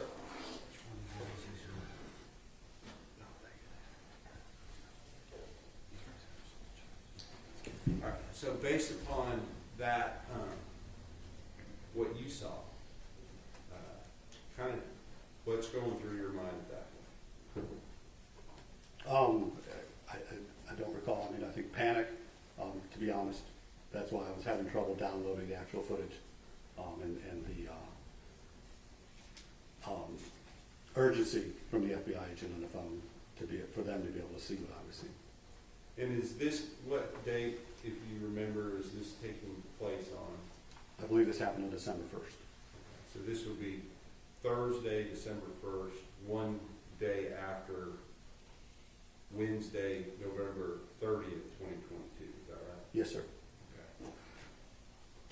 So once you send that video, did you stop there with what you were doing? On that day, yes, sir. Okay. So did you do anything else with regard to doing any research related to this particular situation? So on the following day, I had seen on the news that they were still looking for Athena, and I thought, well, there's more that I have access to. So I took it upon myself to pull that vehicle back up in our VTrack platform. I was downloading footage, now knowing the time zone difference, and I started looking into the breadcrumb trail of that vehicle on that day, and I found several locations where the vehicle had stopped in the time frame that the FBI agents were speaking to me about. And so I took screenshots of that and provided that to the FBI agents as well, because I thought it might help in their investigation. And can you describe these specific locations where you determined the vehicle had stopped? I believe one location was at a gas station. One was at a bridge. To me, it looked like there was a boat ramp where it was stopped, and then I think one was just on the side of the road. And did you communicate those, other than just a screenshot, did you communicate those specific locations GPS-wise to FBI agents? Yes, sir. All right, so once you have done that, did you receive some further communication from investigators related to how to access the data, the complete data off of the SD card from that particular camera? Yes, sir. I was contacted by the Texas Rangers. And do you remember the person that you spoke to? Joe Espinoza. All right. And when you spoke to Ranger Espinoza, what was the subject matter of that conversation? The subject matter was how to access the video footage that was on the SD card of the camera. And did you give them some specific warnings and admonitions as to how to handle that particular item? Yes, sir. The video format is a proprietary format that's on the storage card, and when you insert that storage card in a Windows computer, it does not recognize it as a valid file format, and you'll be prompted to format the SD card, which in previous situations where we had accident footage or other footage that people wanted to get on the SD card, that's detrimental to having the footage. So I had cautioned that there is risk when inserting that into your computer. Okay. And the risk is that if you were to reformat that card, what would happen? It will wipe the card. It will erase what is on the SD card. And so, based upon that, did you and Ranger Espinoza make plans to do something other than just have the detective download that onto a regular computer? Yes. Go ahead. Ranger Espinoza made plans to come to Charlotte, North Carolina, to our facility for us to work together to retrieve the footage from the storage card. And did that take place? Yes, sir. And at that time, were you looking for just a specific time frame on that SD card? My recollection from that day is we were looking for footage because of the UTC time. I believe Ranger Espinoza has a current footage of up until midnight UTC time, which would have been 6 p.m. In Texas, but he did not have the following day UTC, which would have been 6 p.m. to midnight on there, and so we worked to get that footage for him. So the complete day of November 30th, 2022 in Texas time. Understood, because UTC time, it would already have been, at 6 o'clock in Texas, UTC would have been midnight. Yes, sir. It would have been a different day, UTC flights. Yes, sir. So are they separated out like that as far as how the videos are categorized one day and then the next day, but it's in UTC time? On the cameras, they are. Yes. So once you downloaded the rest of what would have been Central Standard Time, November 30th, 2022, did you give that download to somebody? Ranger Espinoza took that video footage back with him. Okay. Now, were you then contacted later to actually come to Texas to re-examine the SD card with the defense experts present to make sure that the complete download of everything related to the defendant that was on that SD card could be recaptured? Yes, sir. Okay. Can you just kind of explain the process of how that took place and what, if any, special equipment you brought with you in order to make that happen? I brought with me one of the cameras. It's an older model camera that we do not sell anymore, but we had some. They have power supply because these are usually plugged into a vehicle, so they run on 12 volts and not your standard 110 in an outlet. So a power supply to be able to power that camera so that we could insert that SD card in that camera and use a USB drive to be downloaded directly from the camera to the USB drive.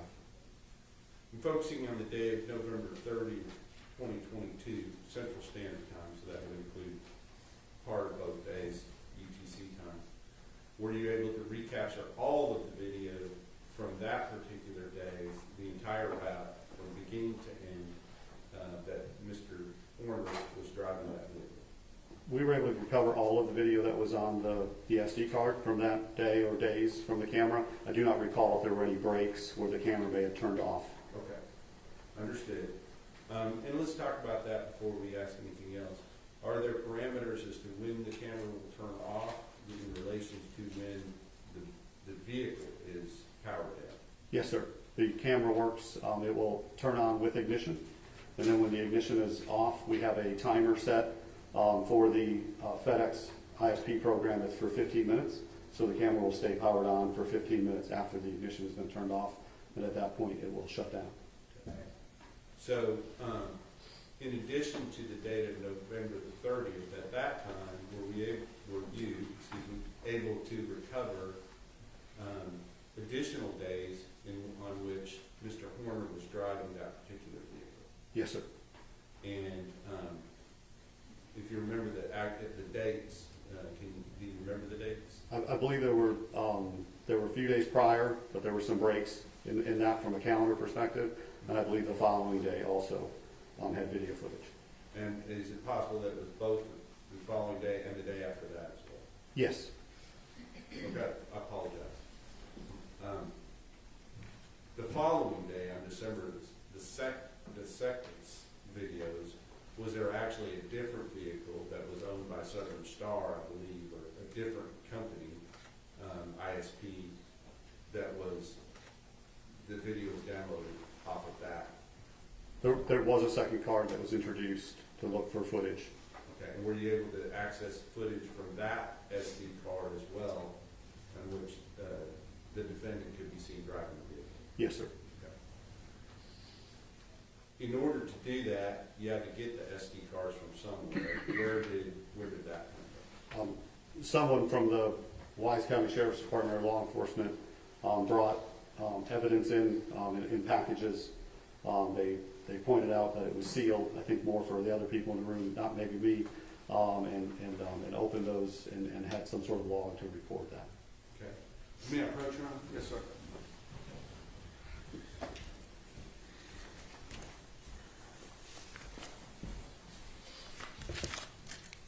I'm going to show you two items.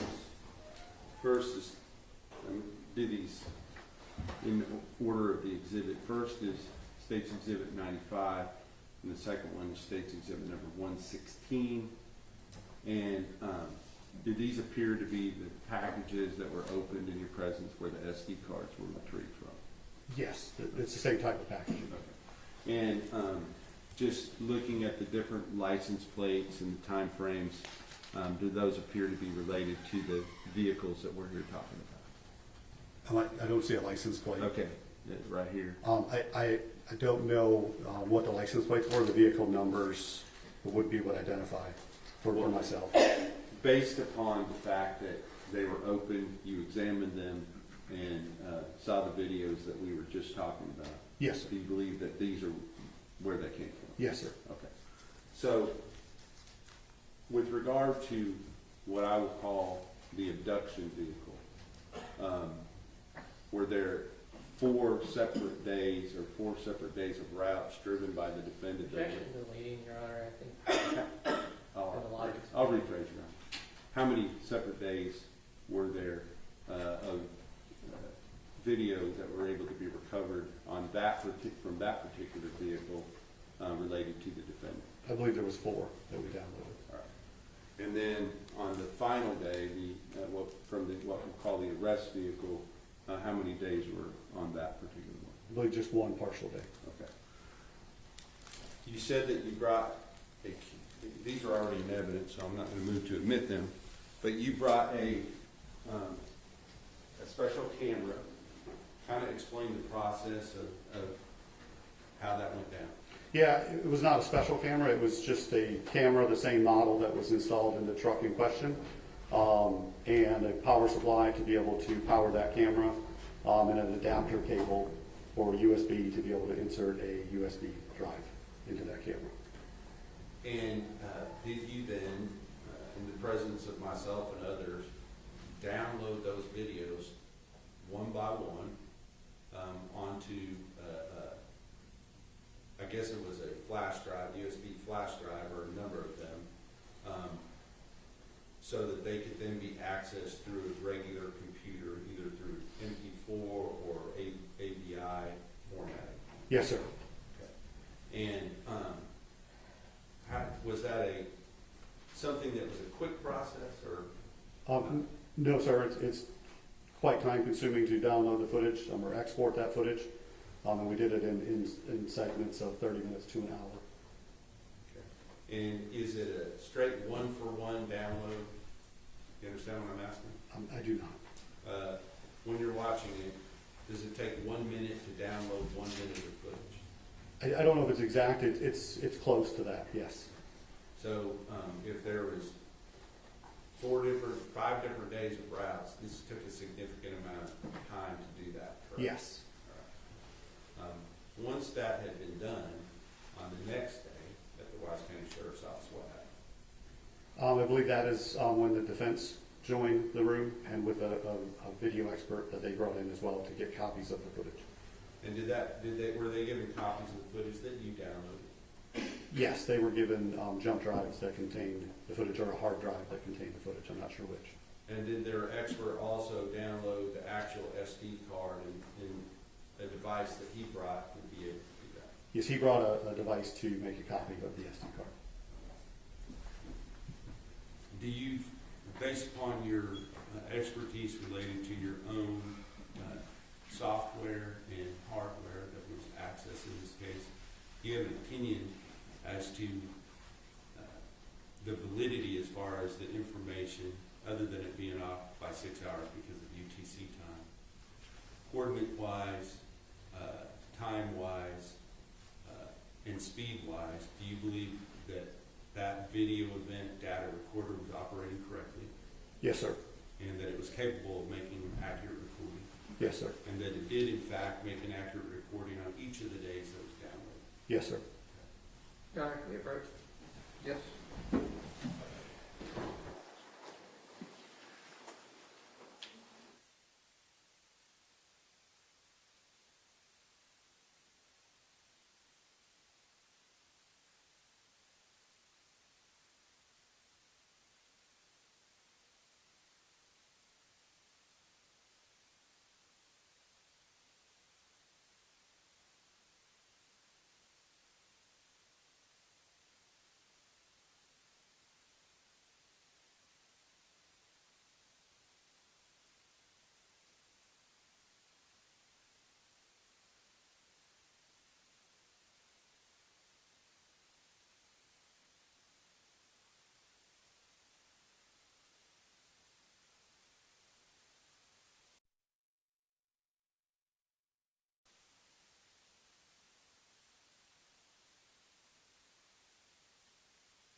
Mr. Becker, I want to thank you, Yes, sir. seriously,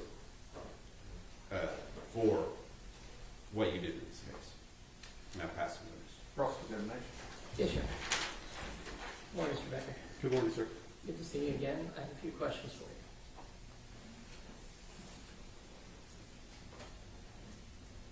you. Okay, I know this was 2022, correct? Yes, sir. Do you know if Mr. Horner's vehicles that we're talking about actually had that panic button back then? The panic button was supplied. I do not know if it was installed, sir. Okay, I just didn't remember us talking about that in your prior testimony, so you don't know that his vehicles had a panic button? I do not know. Another thing, earlier I think you testified in response to Mr. Berry's question about Southern Star being an ISP for FedEx. I don't think that's correct. Do you think maybe they were an ISP for Amazon? I'm not sure, sir. What about a company called Polaris? Does that ring a bell? Does not, sir. VTrack is the name of your fleet management system. I think you described it as a fleet management driver safety program. Yes, sir. And that software you use includes machine learning, correct? Today it does, yes, sir. Okay, I believe you had earlier testified that it included machine learning to alert the driver if they're not driving safely, such as using the phone, following too closely, not wearing their seatbelt, things like that. Our current generation of cameras do have machine learning for events like you just described. The generation of camera that was in place at the time did not have those capabilities. It was accelerometer-based events.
recall testifying about the operation of those cameras in December? I'm sorry, can you repeat the Do you question? recall testifying about the operation of the cameras in this case in December? I can't recall specifically if that was a question I responded to or not. Do you remember when you described the EDRs, and what does that stand for? Video event data recorder, sir? And at that time when you were asked what they do, you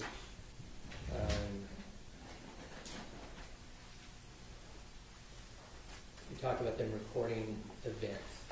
So now it's your testimony that they don't, the cameras at that time that we're talking about don't record events. No, sir. The cameras do record when the vehicle is turned on. The camera turns on and starts recording to its internal storage. It then will stay on until 15 minutes in this case after the vehicle is turned off. It will send, that camera in particular sent events such as hard brake, hard turn. That camera had the functions to be able to send events for hard brake, hard turn, hard acceleration. It just wasn't the expanded set of events that we have in products today.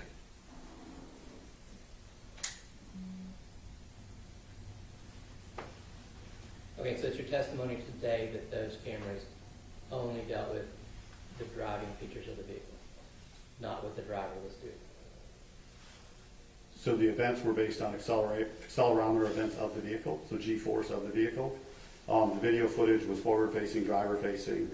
As part of the FedEx program, we have a video review center where when those events are retrieved, we review those events and we mark for behaviors.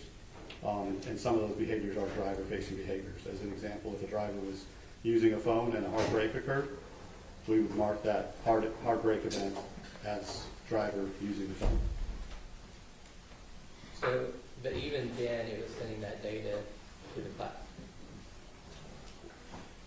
The An event, event. the device would send an event and our cloud retrieves a specific time based on that event. So for events, the standard is 6 seconds before and 6 seconds after the event, so a 13-second clip. But as an example of the difference would be a panic event, we do 30 seconds before up until the event.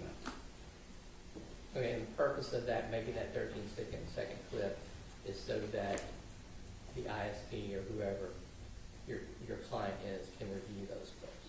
Yes, the clients can see what was happening before the event was triggered and after a short period of time. And I believe you testified for so that they could do any kind of rating or any kind of coaching they needed for the driver. I'm sorry, can you repeat that? They could do ratings or coaching of the driver based on that event. That is correct, sir. And FedEx is a client of yours, Yes, sir. and you provide FedEx with these visual event data recorders. So FedEx does utilize our video event data recorders in some of their vehicles. Yes. But FedEx requires their contractors, their ISPs, to use these VERs. Yes, sir.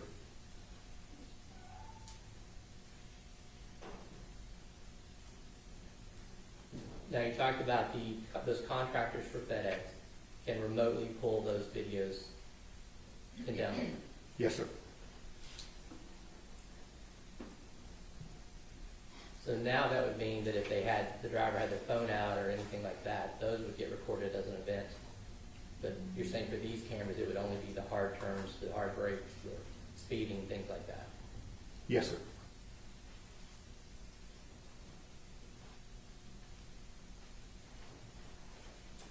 And the contractor we're talking about here was Big Top Step. Yes, sir. And all of their cameras were equipped with all their vehicles were equipped with Veloster cameras based on the FedEx requirement. I believe that all of their vehicles, I cannot confirm that. It's not a requirement that all the vehicles have the same vendor such as Velocity Solutions. The vehicles in question today, though, had your cameras. Yes, sir. And it's your testimony before and today that Big Topson was not using any of those download features. When I looked into it, there were no downloads from the owner. And you testified today that Mr. Davis needed you to access or asked you to access the video for him, even though he would have had access to it. I think I asked for his permission, sir, via the phone.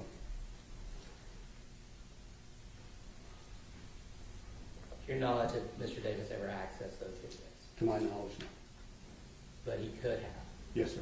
And this is a fleet safety program, Yes, sir. and it's meant to monitor the driver's behaviors. Yes, sir.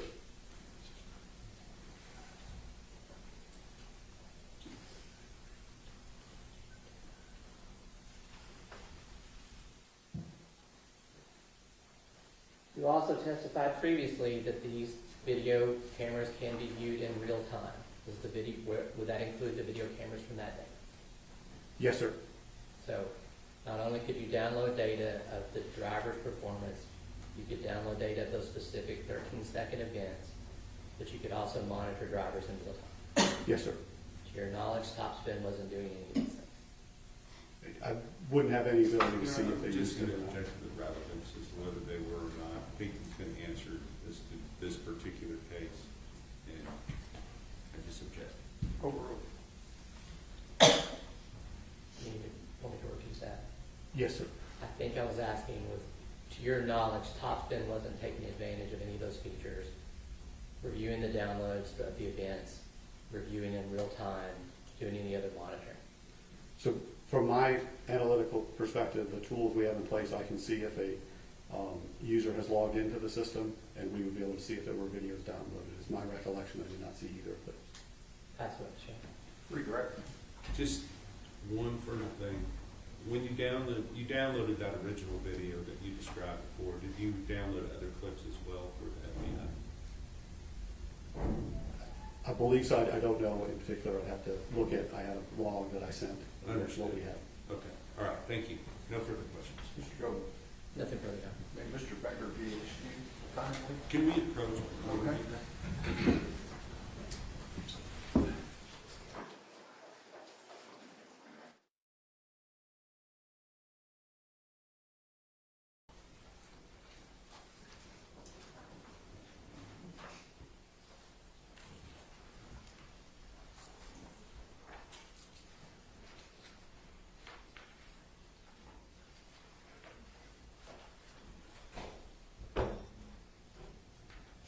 All right, everyone, may be seated. Good afternoon. We are ready to proceed. Ladies and gentlemen, this witness has been previously sworn to testify truthfully. Mr. Perry. Thank you, Your Honor. Ms. Soto, will you please introduce yourself to the jury? My name is Kristen Casoda, And would you spell your first and your last name for the court? Kristencossota. And Ms. Soto, how are you employed? I am a supervisor team lead within the DNA section of the Texas Department of Public Safety Crime Laboratory in Garland. And how long have you been working for that agency? Hang on, let me check your mics. I don't think they're, oh, again, my bad. Imagine that. Okay, go ahead, Mr. Perry. How long do you work for Crime Lab, DPS Crime Lab there in Garland? Since September of 2013. And what type of education and experience did you have leading to your job there at Crime Lab in Garland? I have a Bachelor's of Science in Biology with a minor in Criminal Justice Forensic Science and a Master's of Science in Forensic Science, both from St. Houston State University. And did you go there directly out of college, or were you employed at other places before you came to? I was previously employed at a private DNA laboratory in Dallas called Orchid Cellmark for about 3 years. So, in your capacity, can you kind of just briefly describe what your duties are as far as your work there at the DPS Crime Lab in Garland? As a forensic scientist, I screen evidence for biological materials such as blood or semen. I collect and preserve biological and trace evidence. I perform DNA analysis, DNA interpretation, and prepare reports of my findings, testify in court when needed. As a supervisor, I manage a team within the DNA section where I am in charge of managing their caseload, answering questions, and performing HR duties such as timekeeping and evaluations. Understood. So, but you still perform analysis, interpretation, and issue reports on DNA findings yourself, is that correct? Yes, sir. Now, with regard to the case that we're here for today, may I approach, Your Honor? Yes, sir.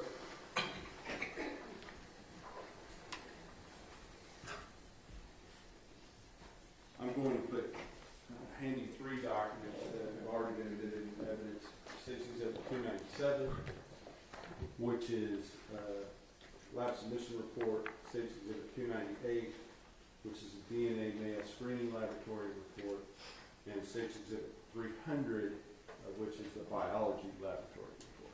Okay. And just if you need to refer to those items, you can. Oh, I have copies of them, but thank you. Understood, but what I'm saying is, if we refer to those items, if we could do it by exhibit number, so it's clear in the record. Yes, sir. Now, with your job there at Garland, were you involved in the processing of evidentiary items for potential DNA evidence related to this cause number that I showed you as States Exhibit number 290, not cause number, but laboratory case number that I showed you on States Exhibit number 297? I perform the interpretation and comparisons for both the DNA and YSTR in this case. And we've heard it referred to several different ways, but there is 2 different types of DNA testing, correct? That we perform, yes. Right. And one, you just call it, the first one, just straight DNA testing. Is that what is sometimes referred to as autosomal SDR testing? Yes, it's the autosomal SDR testing. And with regard to the others, that's YSDR. And we've talked about that with some other witnesses. So I'm not going to have you go into great detail about that. But what would you said that you did what with regard to those 2 different categories? I performed the interpretations of the DNA profiles that were obtained. I then compared known reference samples to those and then issued my reports. And so let's just kind of walk through that process. And if we need to set it up if it's different between autosomal SDR and YSTR, let's talk about one and then the other. Which should we address first? The interpretation is the same. The calculation of the statistics is different. Well, let's just talk about the initial autosomal SDR samples that you were involved in testing. There was a number of items that were tested at the DPS Garland Crime Lab, correct? Yes, sir. And then in addition to that, were there other items that were, some initial screening was done there at your lab, but then were identified as depletion items that were then sent to the Bodie Crime Lab, I think Virginia. Yes, sir. Okay. So tell me about where you kind of come into the process. Are you involved early on or not till after the testing resumed, after the divide had been made between the depletion samples and the samples that were to be obtained at DPS Garland? I did not get into the case until once the DNA profiles had been obtained by the other analysts. Understood, but you did issue a report. I believe the first report that you issued was April of 2023, is that correct?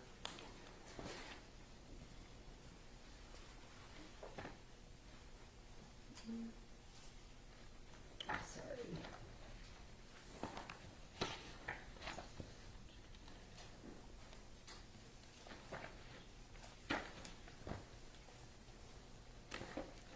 I believe it was, but then we issued a supplemental of that report as well. Understood. Yes. Understood. So early on, you issued this April 19th report called the DNA Laboratory. Yes, sir. What is the purpose of that report, and what is it intended to show? That report was for the processing of the sexual assault kit that was collected, and there is a state law that requires us to process sexual assault kits within 90 days. So in cases where there is other evidence, those are typically processed first to abide with that law, and then the other evidence will get processed. So that would be a reason that the vaginal swabs were separated out from the other swabs in the sexual assault kit, is that correct? Yes, sir. All right. And can I approach her? Yes, sir.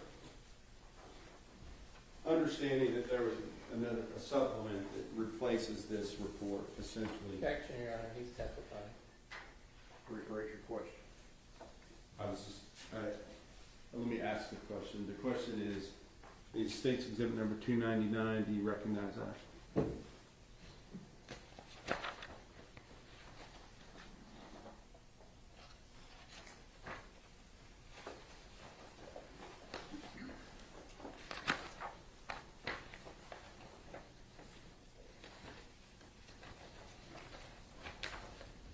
Yes, it's a copy of that report. And with regard to that report, I'm going to offer States 299 into evidence.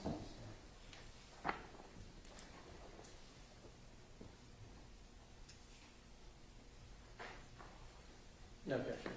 State's Exhibit 299 is Now, with regard to this report, you said something about a supplemental report that was issued later. Can you explain what you were talking about? Yes, so in November of 2023, we changed the way that we report our statistic. We ended up adding a verbal qualifier to essentially help those reading it understand how much support is actually given to that statistic that's being listed. And so I issued a supplemental that just added that qualifier in so that it would be consistent with the other reports.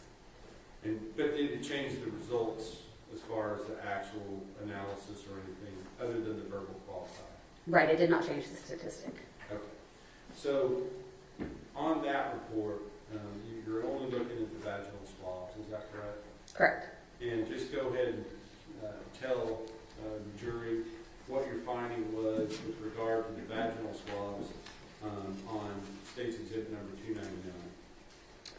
The DNA profile from the sperm cell fraction of this item is interpreted as a mixture of two individuals with the victim as an assumed contributor. The probability of obtaining this mixture profile if the DNA came from the victim and one unrelated unknown individual is 2 times greater than the probability of obtaining the profile if the DNA came from the victim and the suspect. okay, you talk very fast. Go ahead. This likelihood ratio indicates support for the proposition that the suspect is excluded as a possible contributor to the profile.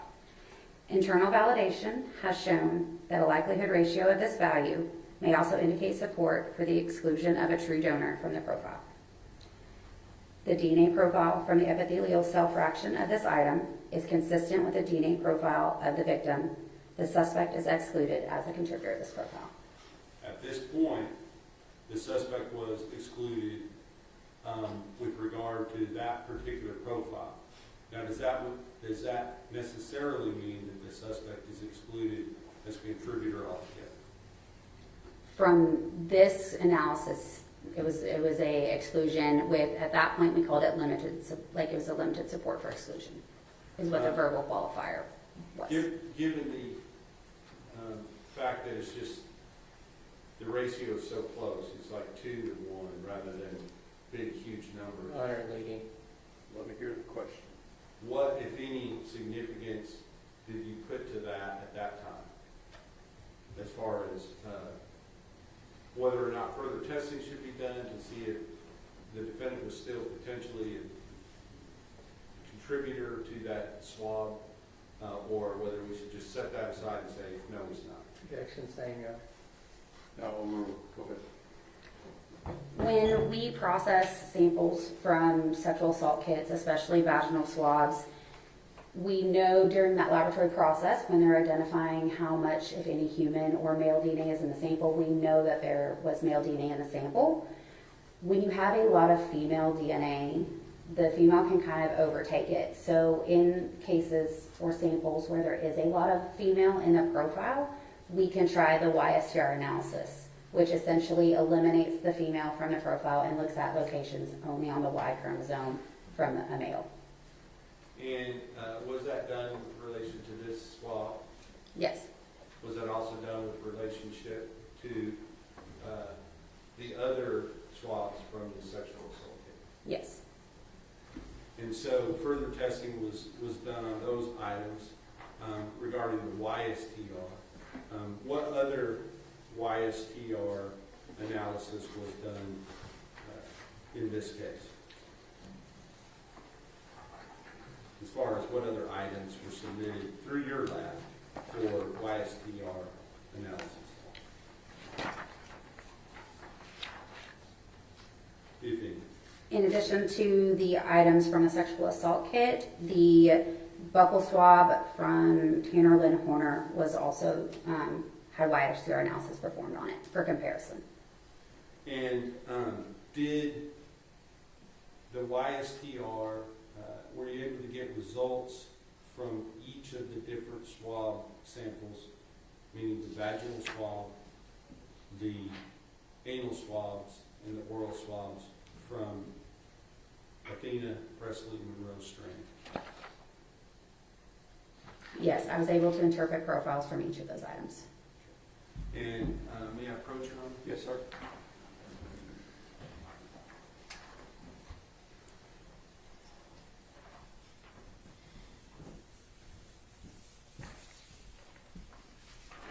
First, I'm going to hand you State's Exhibit number 303. Do you recognize that?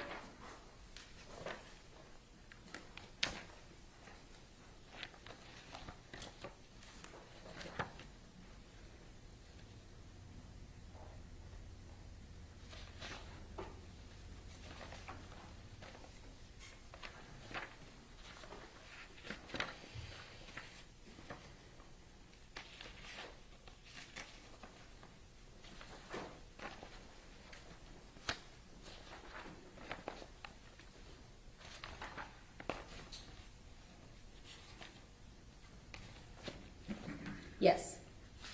And is that, what is that?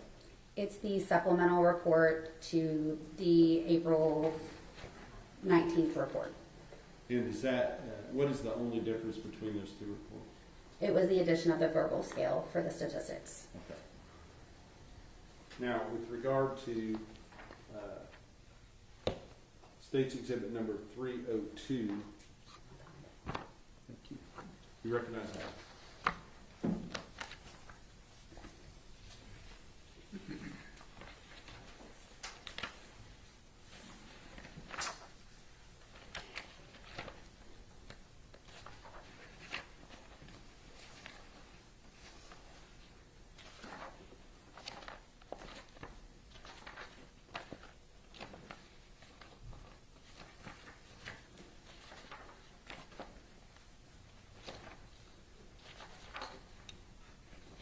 Yes, it is a copy of the YSTR report. Okay. And does that report document your findings related to the YSTR analysis for the vaginal swabs, the anal swabs, and the oral swabs from Athena, Presley, Monroe Strand? Yes, sir. This time I'll offer an evidence, State's Exhibit number 302.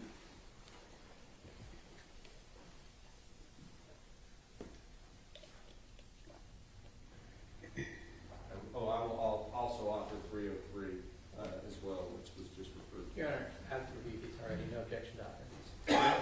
States 302 and 303 were admitted.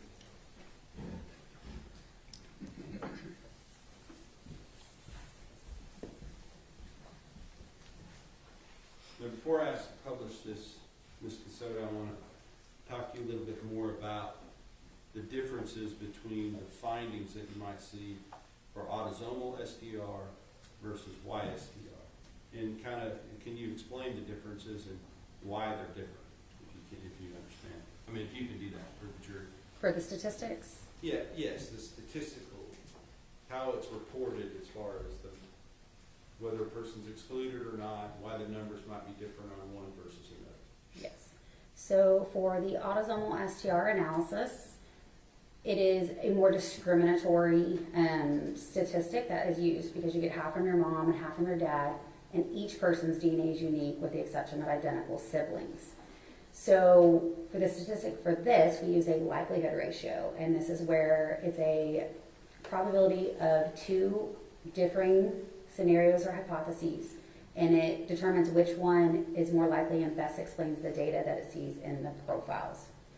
The YSTR, it is paternally inherited, so each male within a paternal lineage will have the same YSTR profile, so it's not as discriminatory. And since there's only one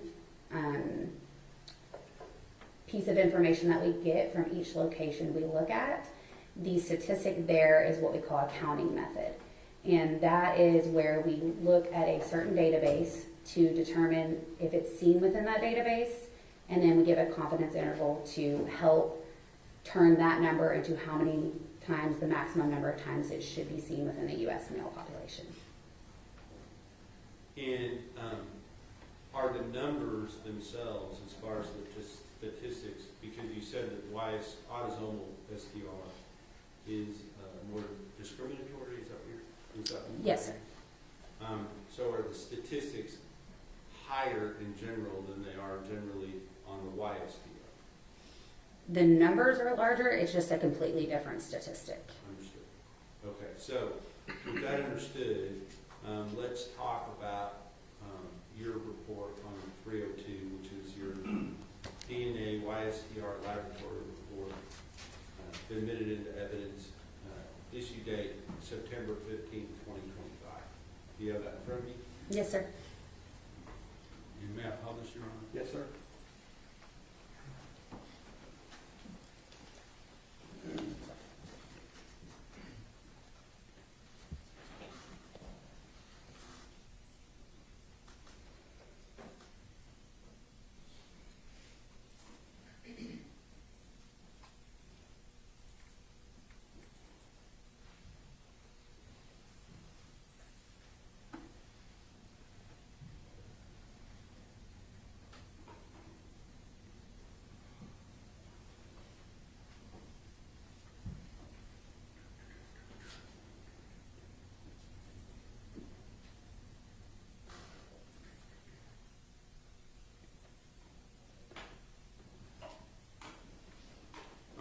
This is a PDF document, so it displays a little different from the photograph.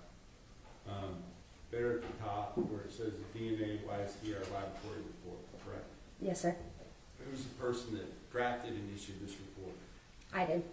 Now, before you issue this report, is there some type of a review process that it goes through to ensure that both your analysis, your statistical numbers, or everything are consistent with the protocols for your lab and for under the Texas Forensic Science Commission as well? Yes. For each report that is released, it is first technically reviewed by another qualified analyst. Then it will also go through an administrative review process before it's released.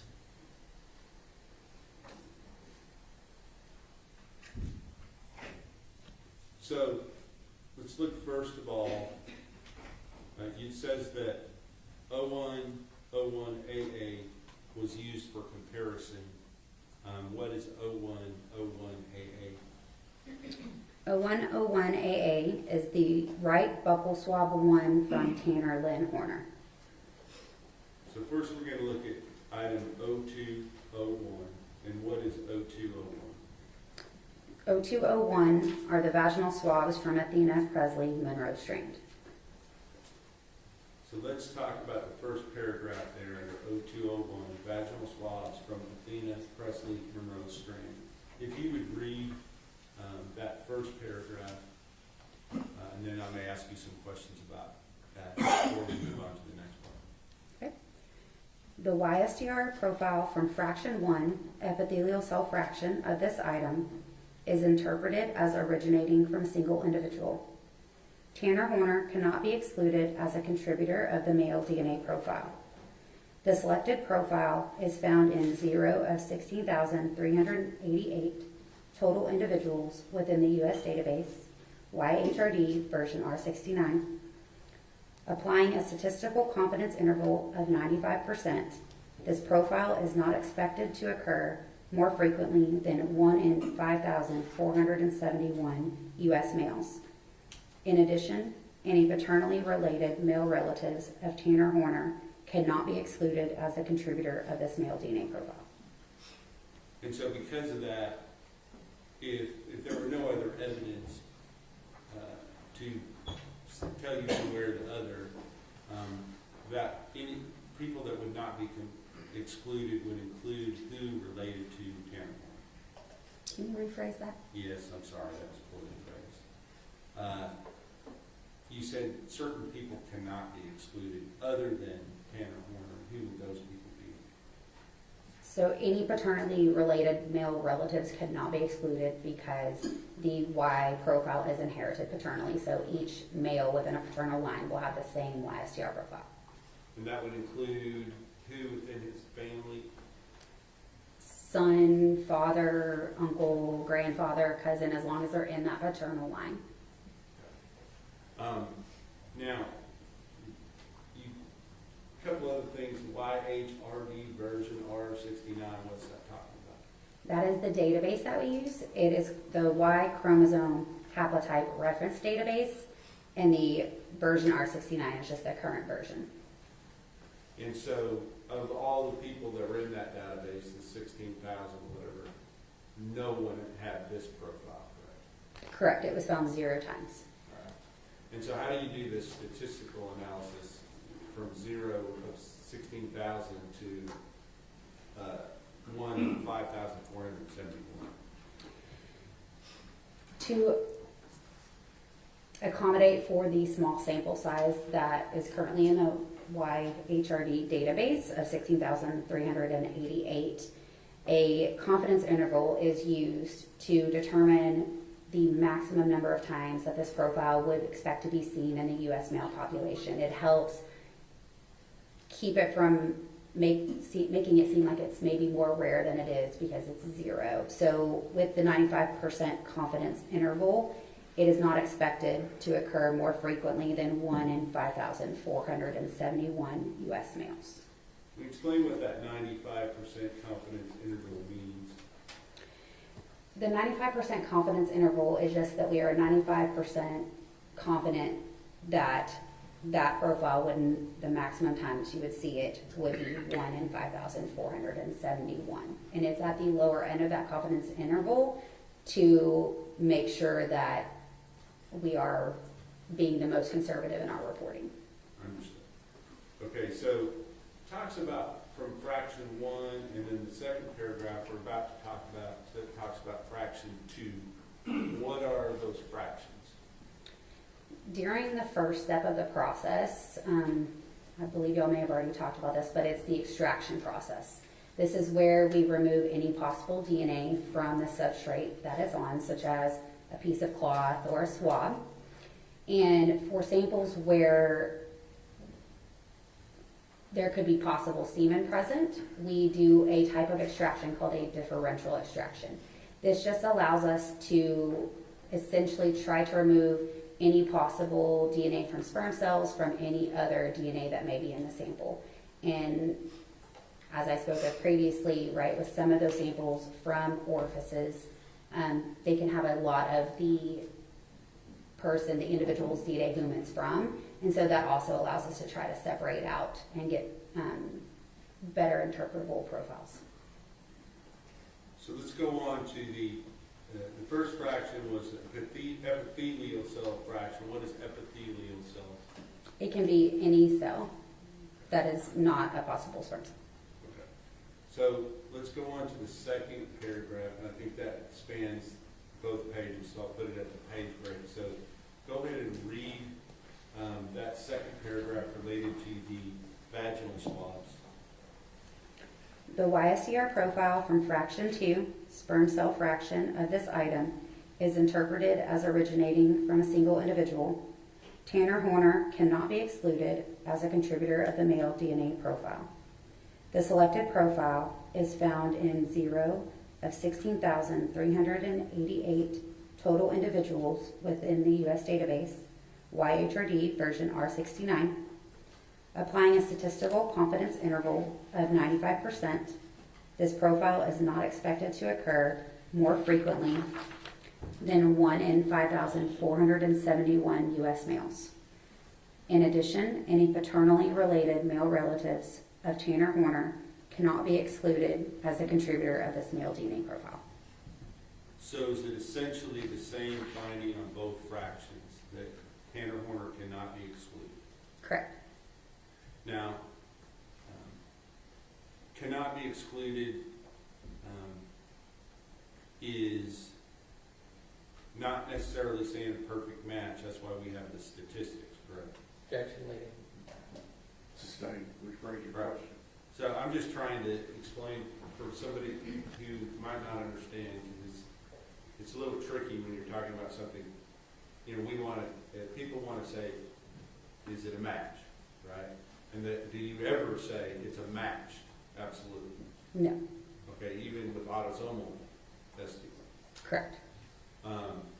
Why do you say it as cannot be excluded? That's just the wording. With single source samples in either autosomal or YSTR analysis, we don't call it a match, but if at any location there is information that is in the profile that is not consistent with a person being compared, they will be excluded because it can only be coming from one individual. Therefore, all of the information within the evidentiary profile needs to be consistent with the person being compared. So we don't say it's a match, it's just the way that we are worded. Understood. So let's go on and let's talk about the next set of swabs. Why is there not two fractions related to this next set? These went through the laboratory process at different times, and that was due to the amount of male DNA versus the amount of female DNA in the samples. So for the vaginal swabs, there was enough where we thought we might be able to get an interpretable profile using autosomal STRs. We know that at certain levels of a male to female ratio that female may mask that male that would be present and you wouldn't see a profile. So those we preserve straight for YSTR testing. And so they just go through a single extraction. Instead of separating it into the two different fractions, it stays as one. So with regard to the swab, the anal swabs from Athena Presley Monroe Strand, which are listed up here as item 0202, can you tell the jury what your findings were related to that? The YSTR profile from this item is interpreted as originating from a single individual. Tanner Horner cannot be excluded as a contributor of the male DNA profile. The selected profile is found in 0 of 16,388 total individuals within the U.S. database, YHRD version R69. Applying a statistical confidence interval of 95%, this profile is not expected to occur more frequently than 1 in 5,471 U.S. males.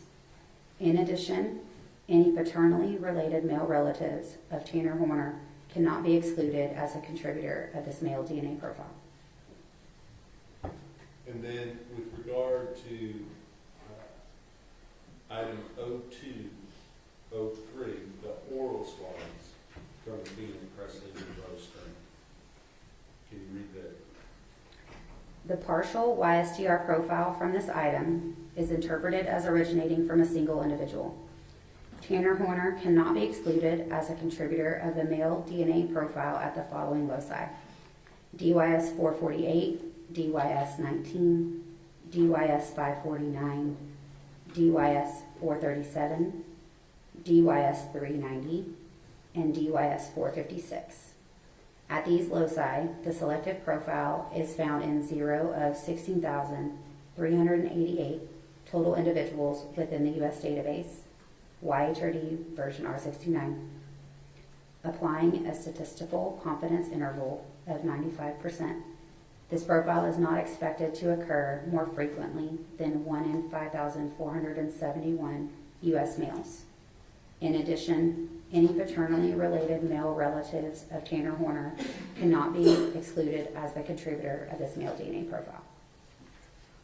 Now, this was explain the difference between the first sets of swabs and this one as far as the profile that was obtained.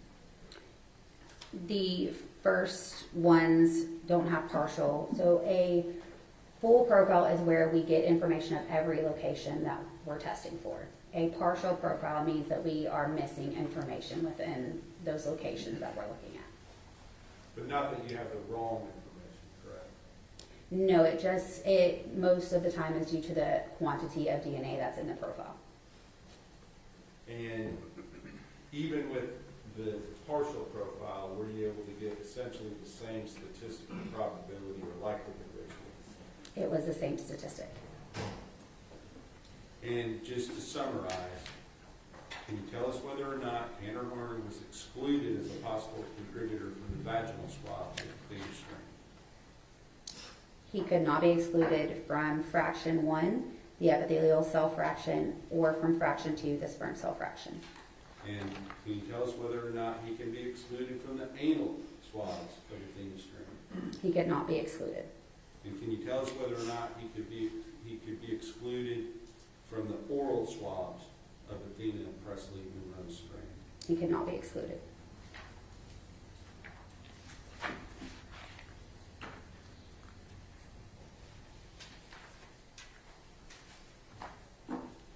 Now I want to talk to you about your other report.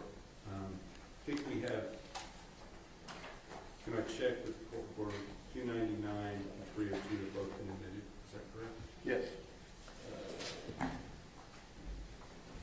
With regard to the other swabs, are those documented on a different, or the other items that were tested for autosomal STR, were those documented on a different report?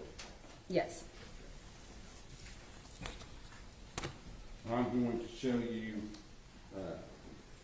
State's Exhibit number 301 and ask you to recognize that.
Yes, it's a copy of my report. And does that document the findings that you made related to the items that were tested for autosomal STR? Mine and Elizabeth C. Strunk's. Okay. And her, before I offer it, explain what she did as opposed to what you did for this report. Elizabeth C. Strunk cut the samples. Once they were chosen to be sent forward for the DNA analysis process, she cut them and got them ready for that process. She also, from I believe 2 of the items, collected apparent trace evidence, which could be hairs or fibers from inside of some of the baggies that we store them in. And so that's documented on here. But as far as any analysis, that was all done by you, correct? Correct, of the DNA, yes. All right. I will offer evidence State's Exhibit number 301 at this time.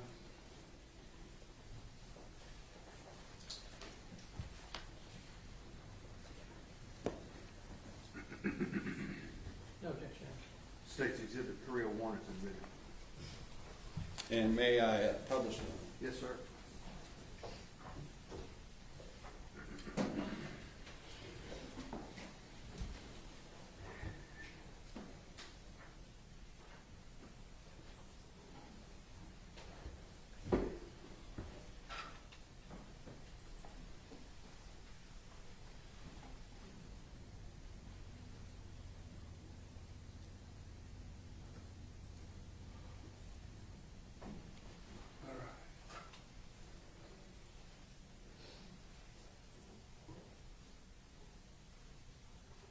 So we've already kind of talked about the process that has taken place leading up to your analysis and interpretation.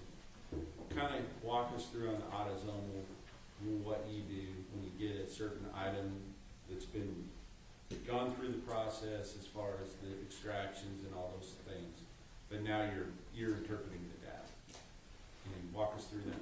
Yes, so similarly to the YSTR profiles, when I get a profile, I will look at it, determine if it's partial or full, whether or not we got information on all of the locations or only some of them.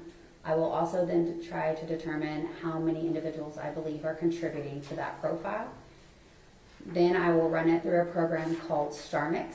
This is a probabilistic genotyping software that just aids the analyst in separating out any possible contributors within a mixture profile.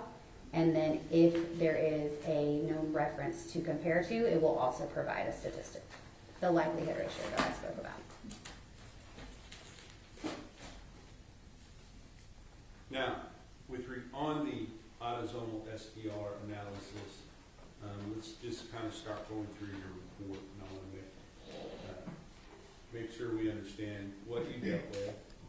So, you're taking one of the.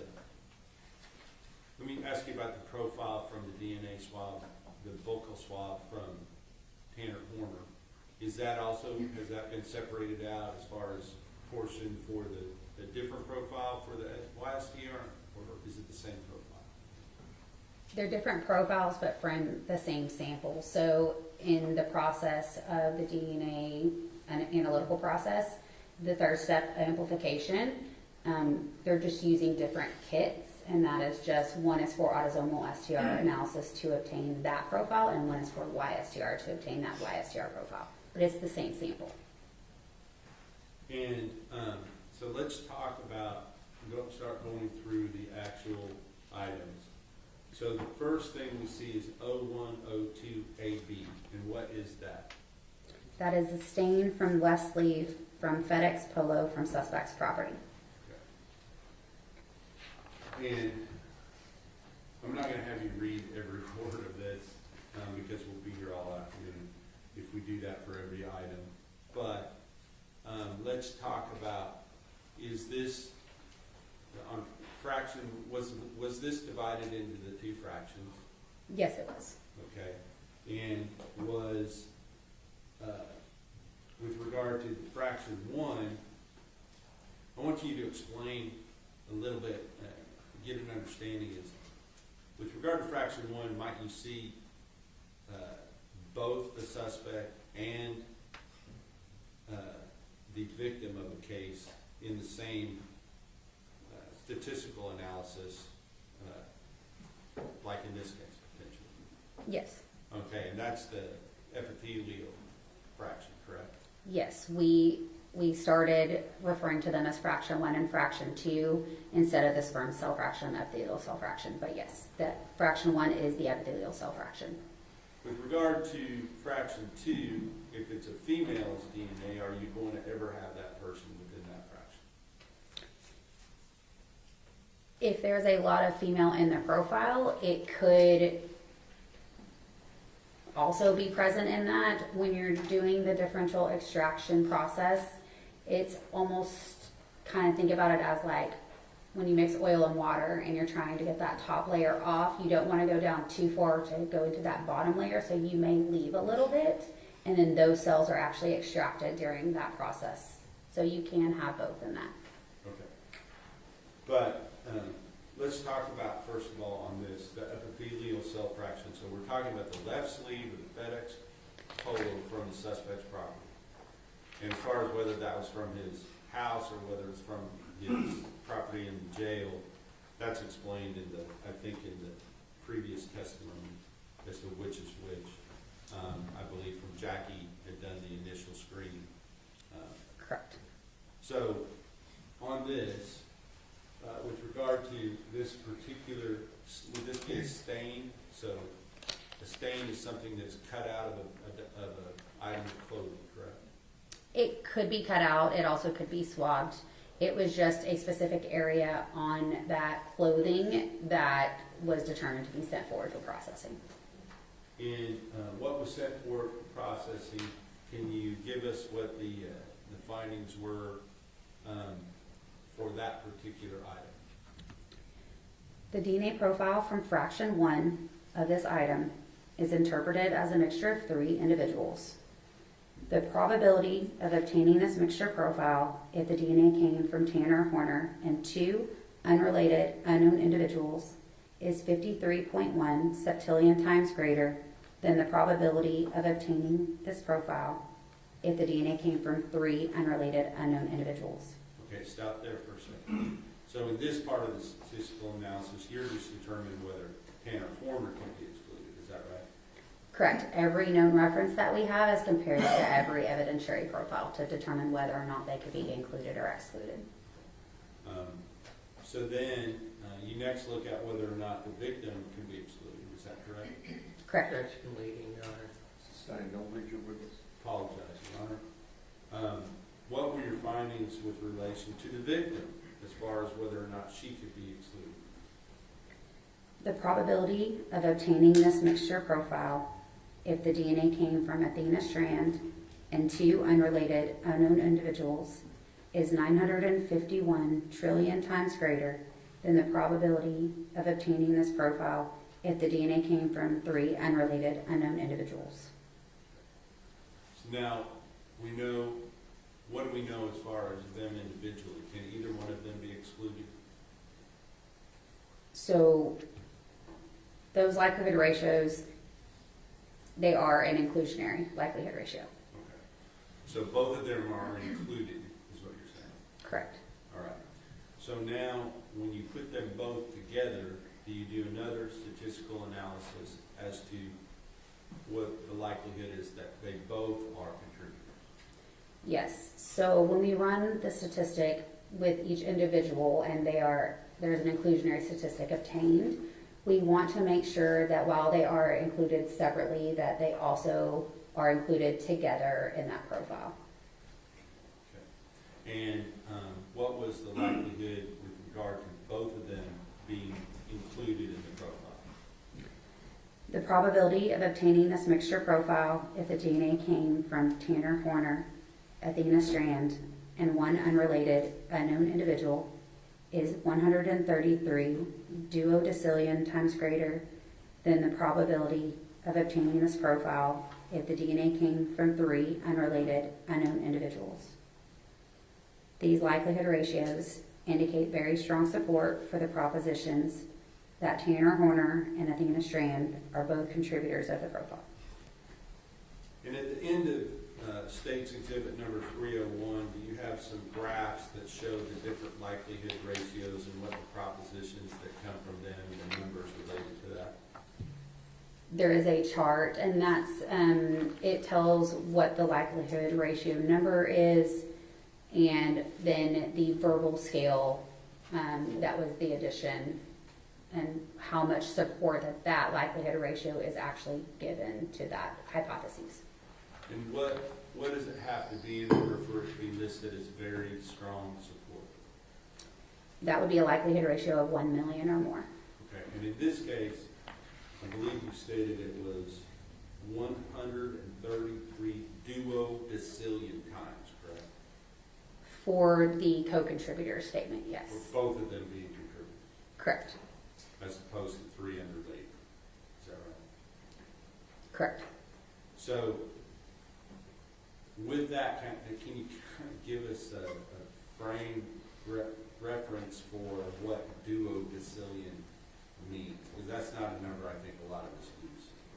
No, so a duodecillion is a 1 with 39 zeros. A billion is a 1 with 9 zeros. A trillion is a 1 with 12 zeros. So it kind of, those are numbers that you may be able to grasp.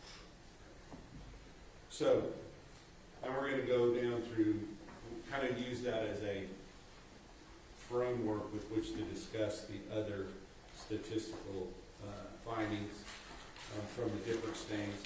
So there is, the next item is 0102AD.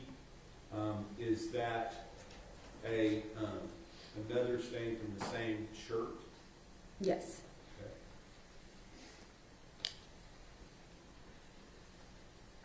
And is that essentially, maybe not, the numbers are not exactly the same, I don't know if they are or not, but does it basically still have very strong support that both of them are contributors?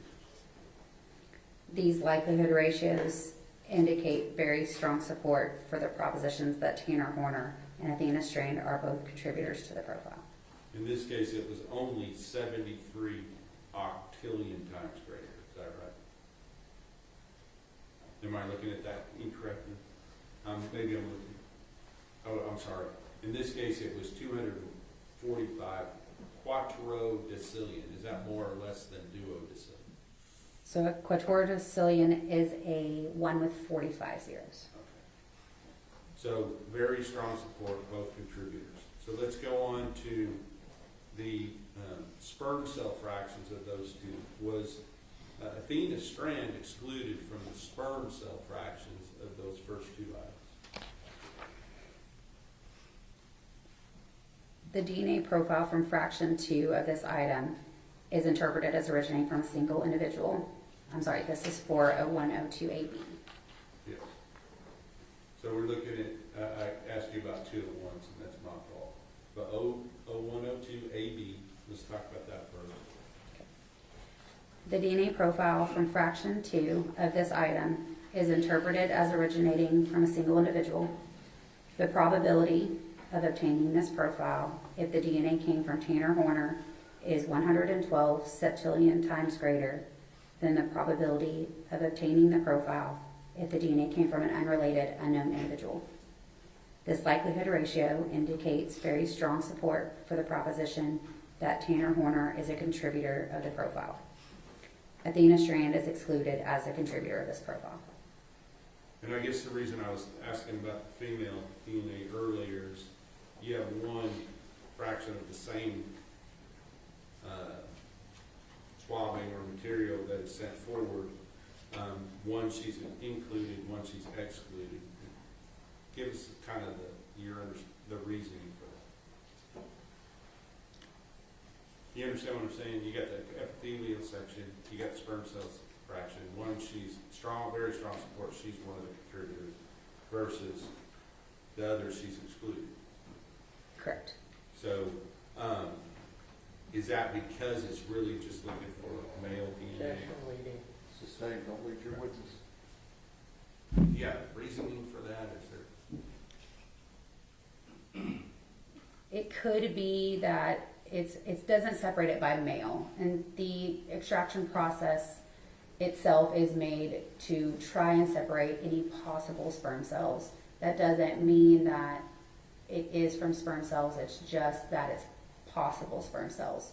And like I said, there could be that bleed over where someone could be included in it, but we can't say what exactly type of DNA that sample is from. But on these two samples that we've talked about so far, when the sperm cell fraction was separated out, can you tell us whether or not Athena was actually excluded from the sperm cell fraction? She was, for a 102AB, she was excluded. And what about the next one, a 102 AB?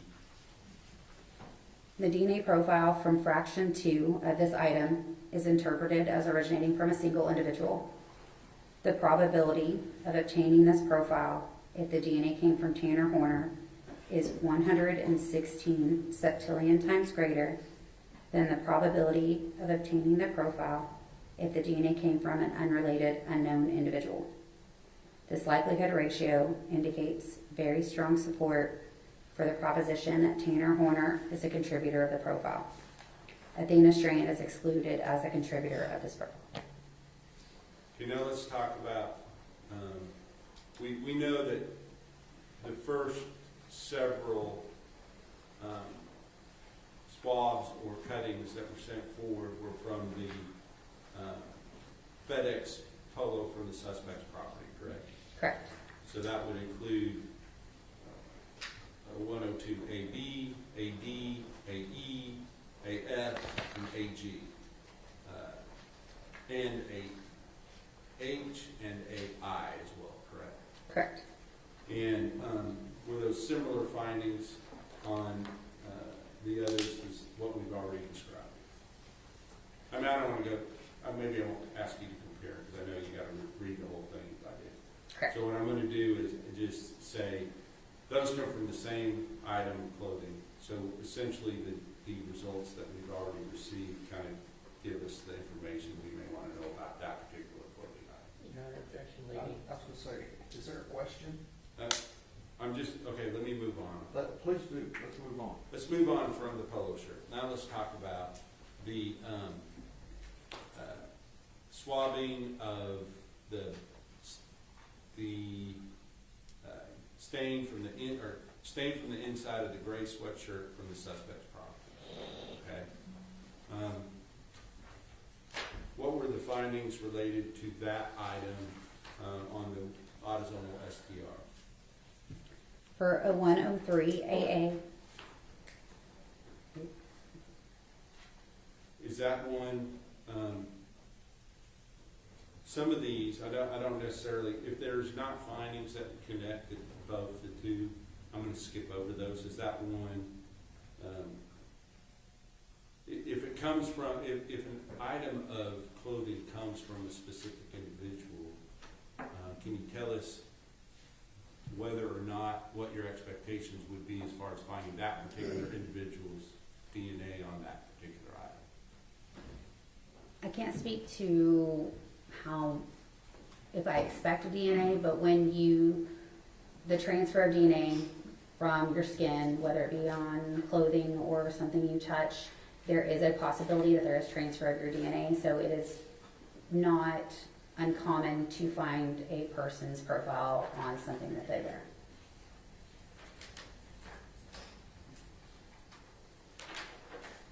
All right. I'm going to skip all the way down to some of the swabs that were collected in the truck. I'm going to look at, go down to 0115 AA.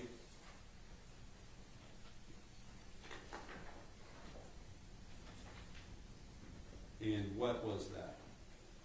A 115 AA is passenger side cargo door step swabs from truck. Give me just a second to get that.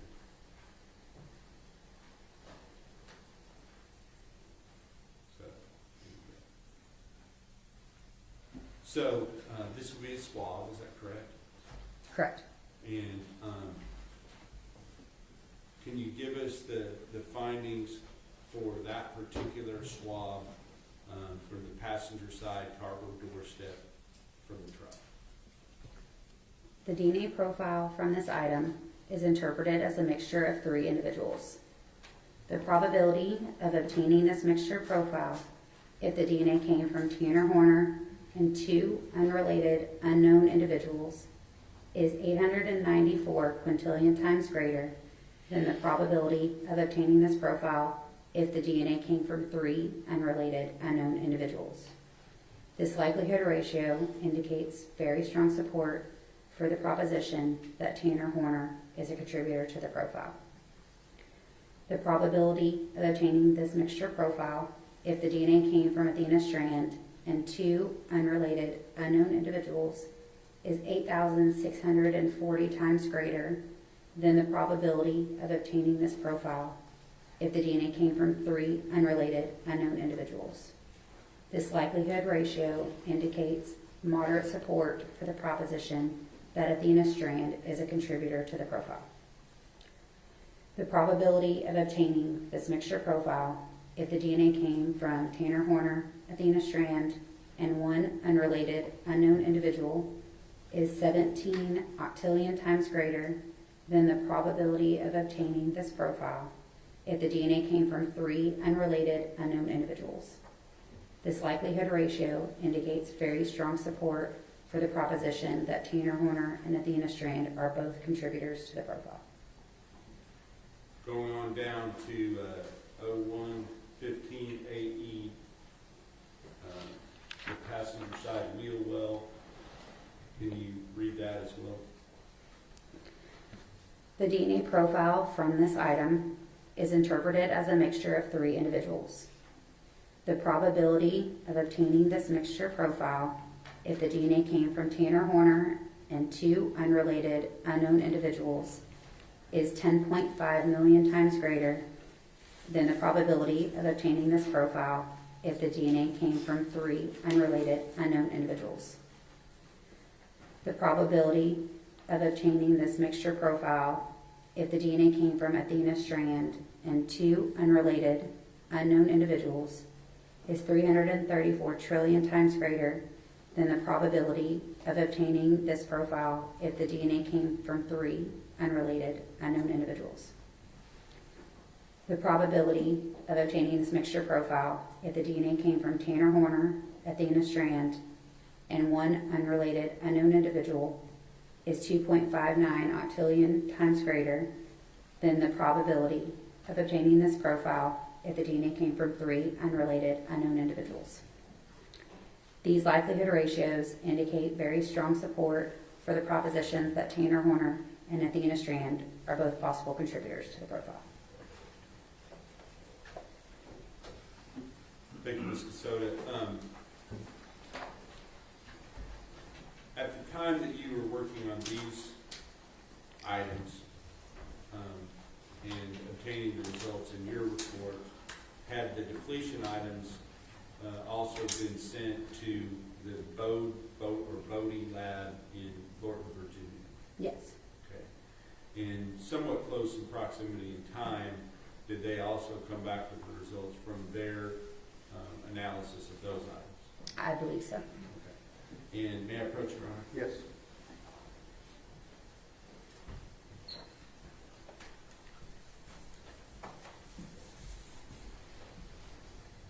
I'm going to show you what has been marked as State's Exhibit number 304. Could you look in that and see if you recognize that or have seen that before?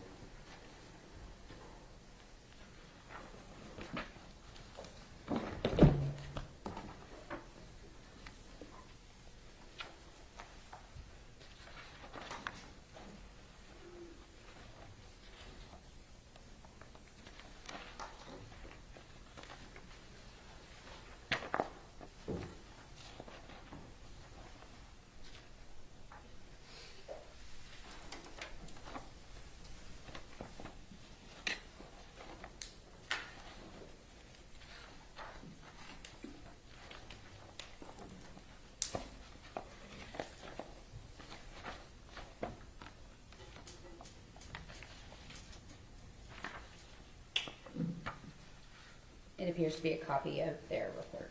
Okay. Your Honor, I'm going to offer into evidence State's Exhibit number 304 pursuant to some previous. Yes, Your Honor, no objection to our previous discussion. Okay. State's Exhibit 304 is admitted.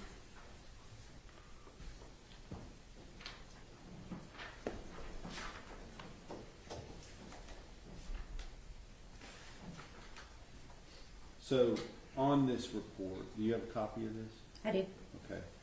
And I'd like you to look at just 2 specific items, and that would be the what was from our lab, I believe it was 0112AB01, the swabbing from the right hand fingernail clippings and clipper from Athena Presley Monroe Strand.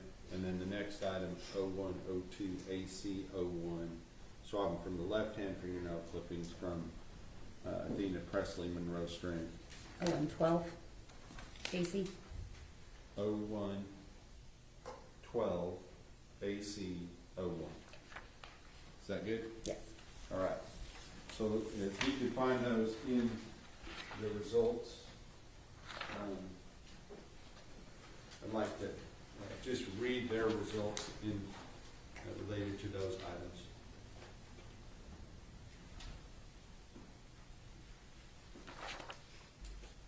They have a different number, so you've got to go back to the front. Mm-hmm.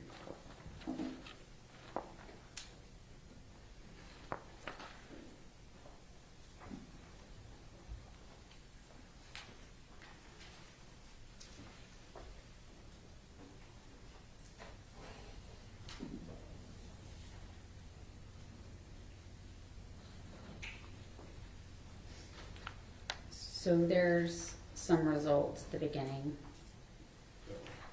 Were those YSTR or were those autosomal STR?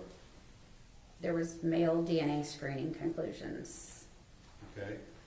I'm not worried so much about that. I want to look at page 4 on the YSTR profile obtained from those items. Can you read the results on those? Their report states samples CCX2517-0764-E-05 and CCX2517-0764-E-06 were processed for DNA typing by analysis of short tandem repeat STR loci specific to the male Y chromosome, also called YSTRs, using the PowerPlex Y23 kit. All right. So if you go down to part 2, under there, where it says a YSTR profile was obtained from the sample ending in 05, which corresponds, if you look at the first page, what does that correspond with? That corresponds to 0112AB01, which was the swabbing of right hand, fingernails, clippings, and clipper from Athena Monroe Strand. And what was the result, looking back at page 4, with regard to the YSTR profile obtained from that item? The report states a YSTR profile was obtained from sample CCX2517-0764-E-05, male 1 in parentheses. Tanner Horner cannot be excluded as a possible contributor of the YSTR profile obtained from sample CCX2517-0764-E-05. The YSTR profile obtained is at least 1,923 times more likely to be observed if it originated from Tanner Horner than if from an unknown, unrelated male individual from the U.S. population. If you just skip down to page, continue on page 4, but number 3, I don't want you to read the whole thing, but just as far as the numbers, the ratio, is that the same in that item as well as in the previous item you just read? I'm sorry? Is the number of not 1,923 times more likely to be observed if it originated from Tanner Horner, is that the same on that item as it was under item number 2? That number is the same. Yes, okay.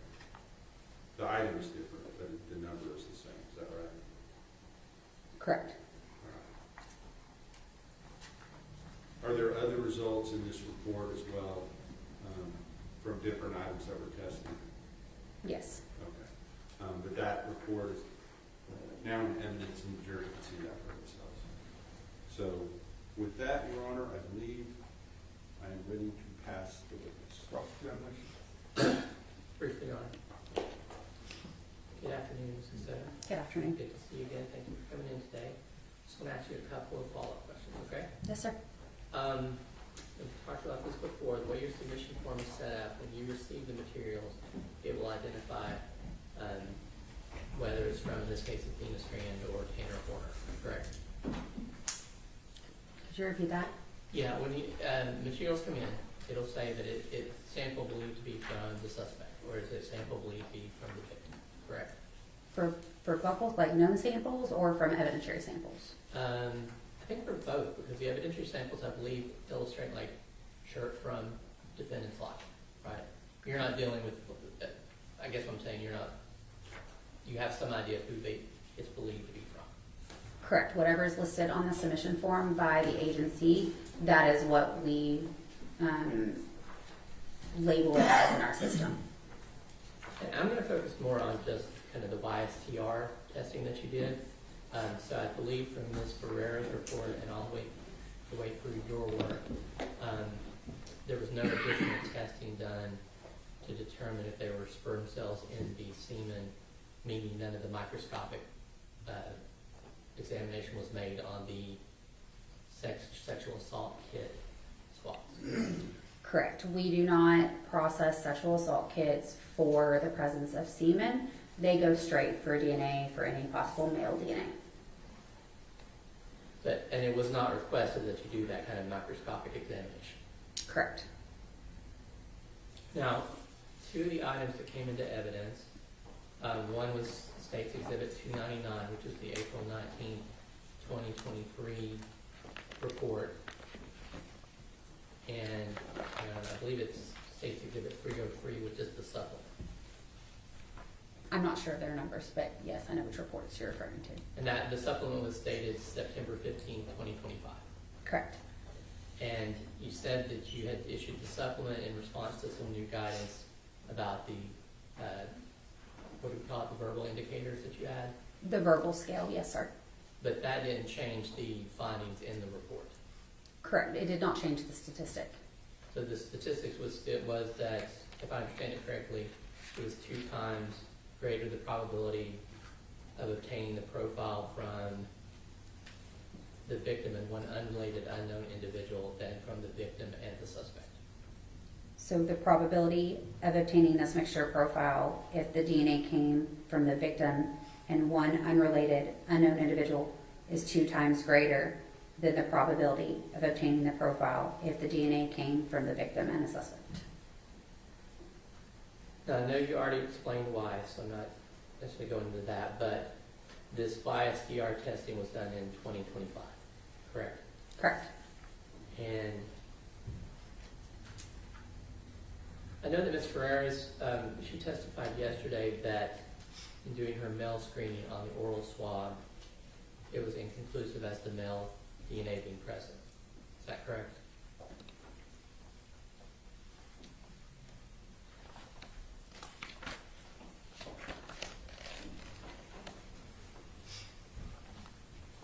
Her report states the detection of male DNA on this item was inconclusive utilizing the Flexer HY quantification kit due to the low male quantification value.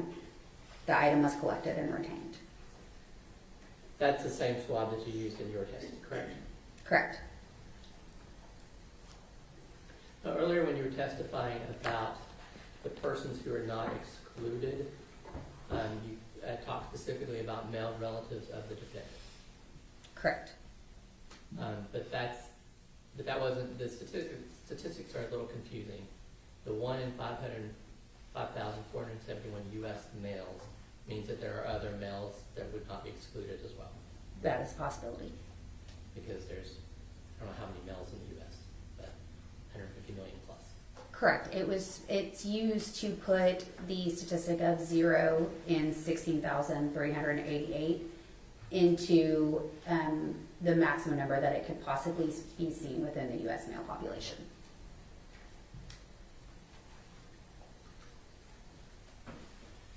We talked a lot about the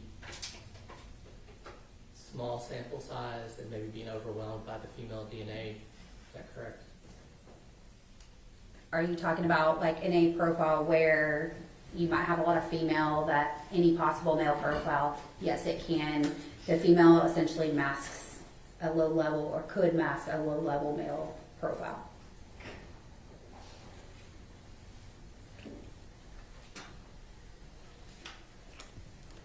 Now, we talked about separating it into fraction 1, the epithelial fraction, fraction 2, the sperm fraction, but you testified today that that doesn't necessarily mean that all of the DNA in the sperm fraction is from semen. Correct. And probably the same with the epithelial side. You can't know all the sources of DNA, but you're trying to separate them. Correct. Do you know, if I said a single drop of semen contained roughly 1 million sperm cells, 750,000 sperm cells. You know if that would be roughly accurate? I think that could be dependent on a lot of factors that I probably can't. Some people make more sperm than others. Some could have low sperm counts. That I can't really answer that. Okay. So you wouldn't necessarily know if on average ejaculate would be around 300 million sperm cells? I'm not aware of the number. So on the measurements that you made for the vaginal swab, is the DNA roughly 1 nanogram? For which one? I'm sorry. For the vaginal swab.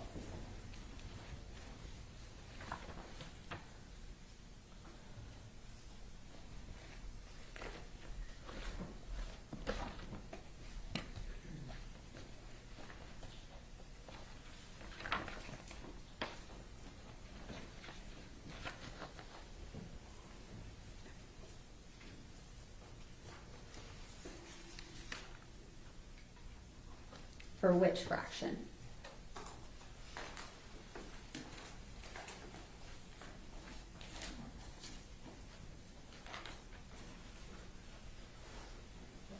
Can I approach on? Yes.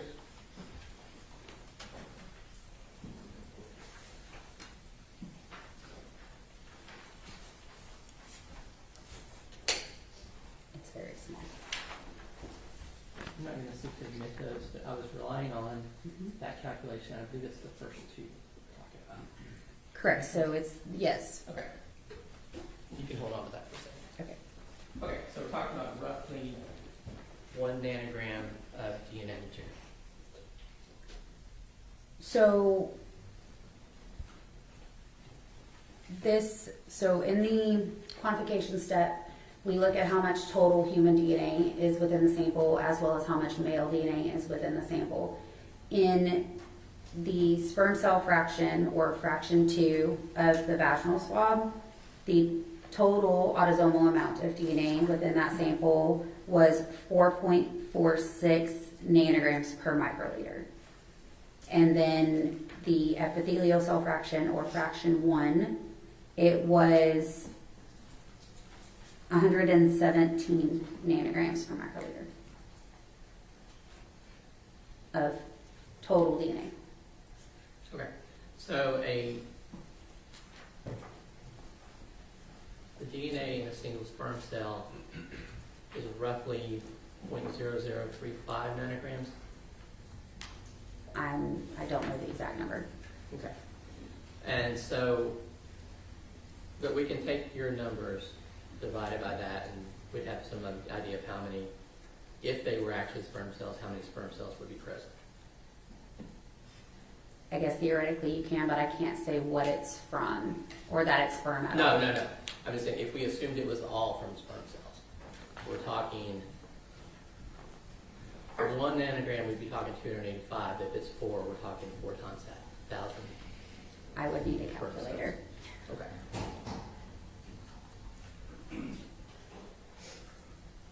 Now, you are obviously not involved in actually collecting those swabs, correct? That's from the autopsy. Correct. And we talked before, and I talked to Ms. Kelly a little bit about the portions of your job that are kind of subjective, why we need a human interpreter. Can you talk a little bit about that, please? The interpretation itself can be subjective. I'm based on your training and your experience. You are looking at these profiles and looking at a lot of different factors within each location that we look at and the entirety of the profile to determine how many individuals we believe are contributing to that profile. And I use the example with her, and I believe I talked to you about this before too. I'm not a microbiologist, so I see the little chart that prints out, and you've got the gray lines showing where the alleles would be, and that's kind of the thing you have to look at and decide what's an artifact, what's real, what's a mixture, that sort of thing, correct? Yes, sir. So, and specifically with the YSTR, you don't get to use the StarMax software with that, correct? StarMix. StarMix, sorry. Okay. And that's not available because this is a different thing you're looking at, so you're having to do those calculations differently? Correct. Okay. And then that's kind of where your interpretation comes in, and then you get others to help you review it. Correct. Each one is technically reviewed by another qualified analyst and then administratively reviewed. Now, also on your lab, it noted that the information you came in was submitted to CODIS. Which, I'm sorry, can you tell me which report? Should be 302. I'm sorry, I just have the state exhibit number.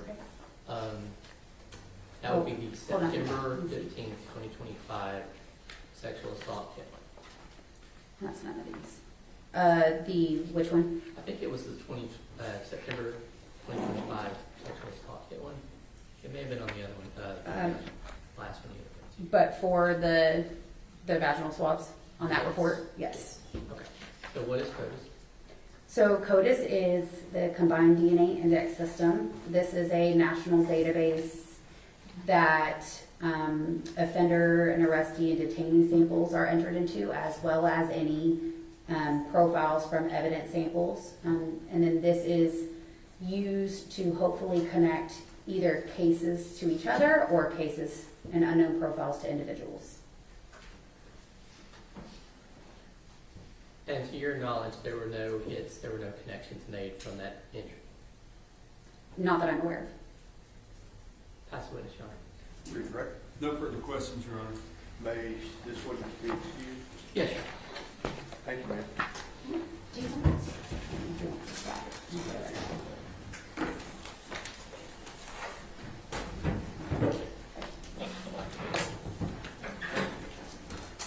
Let's take our afternoon break, okay? Call you back in 10 minutes to 3.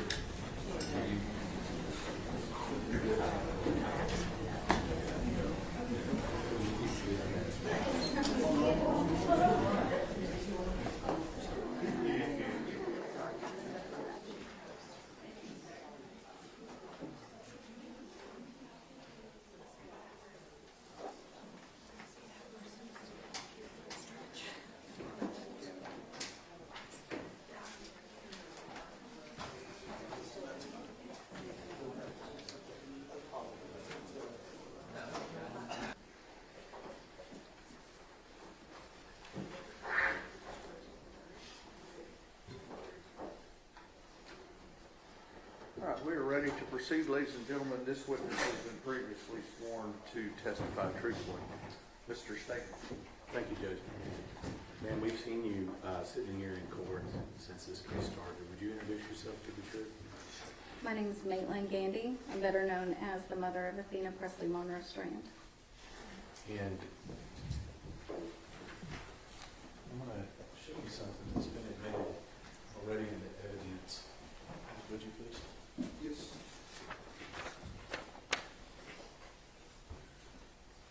Ms. Thompson talked about this picture here, and I want to ask you, she mentioned that she had a little grin on his face. Do you have a better explanation about why she has a grin on her face? I do. So this was taken about a month before she was murdered, and we were at a Mexican restaurant in our hometown, and I wanted to get a picture of her and her baby sister, my baby sister, all together, and she stole an orange from my drink, and she had it in her mouth to look like she looked like a little monkey. And I took the original picture, not noticing the orange in her mouth, and then of course, being the mom that I am, I said, Athena Presley, and she immediately closed her lips around that orange so she could hide the orange and take the picture that I wanted. That's the reason for the grin. Yes, sir. You said this picture was taken when? About a month before she was killed. Let me show you another picture that's been admitted to the evidence. And I think we've seen this one. When was this picture taken? That was taken on November 26th of 2022. It was a Saturday. It was about 1:30 p.m. And that was in the front seat of my Jeep. And notice she's got a white shirt on here. What's the symbolism of this white shirt? What's she wearing? It says, "We are family, 2022." because we always had matching fall pajamas for Halloween and matching Christmas pajamas. It was a part of our holiday traditions. And was it just her, or was there somebody else with her we don't think No, you can see my baby, Rylan. is this right here? Yes. And how many days before she was murdered was this picture taken? 4 days. 4 days. And I'm noticing something on her head here. What's on her head? That is her red bow for Christmas, because red was the theme for our family that year. Ma'am, I notice you have something in your hand there. Show that to the jury. This is her red bow. Is that the same red bow that we see in that picture? Yes, sir. Do you leave home without that? Not when I come to this state. Okay. Maybe back home every once in a while? Every once in a while. Quick trip to Walmart, maybe. Something else about this picture, was this one of the last times you saw Athena? I had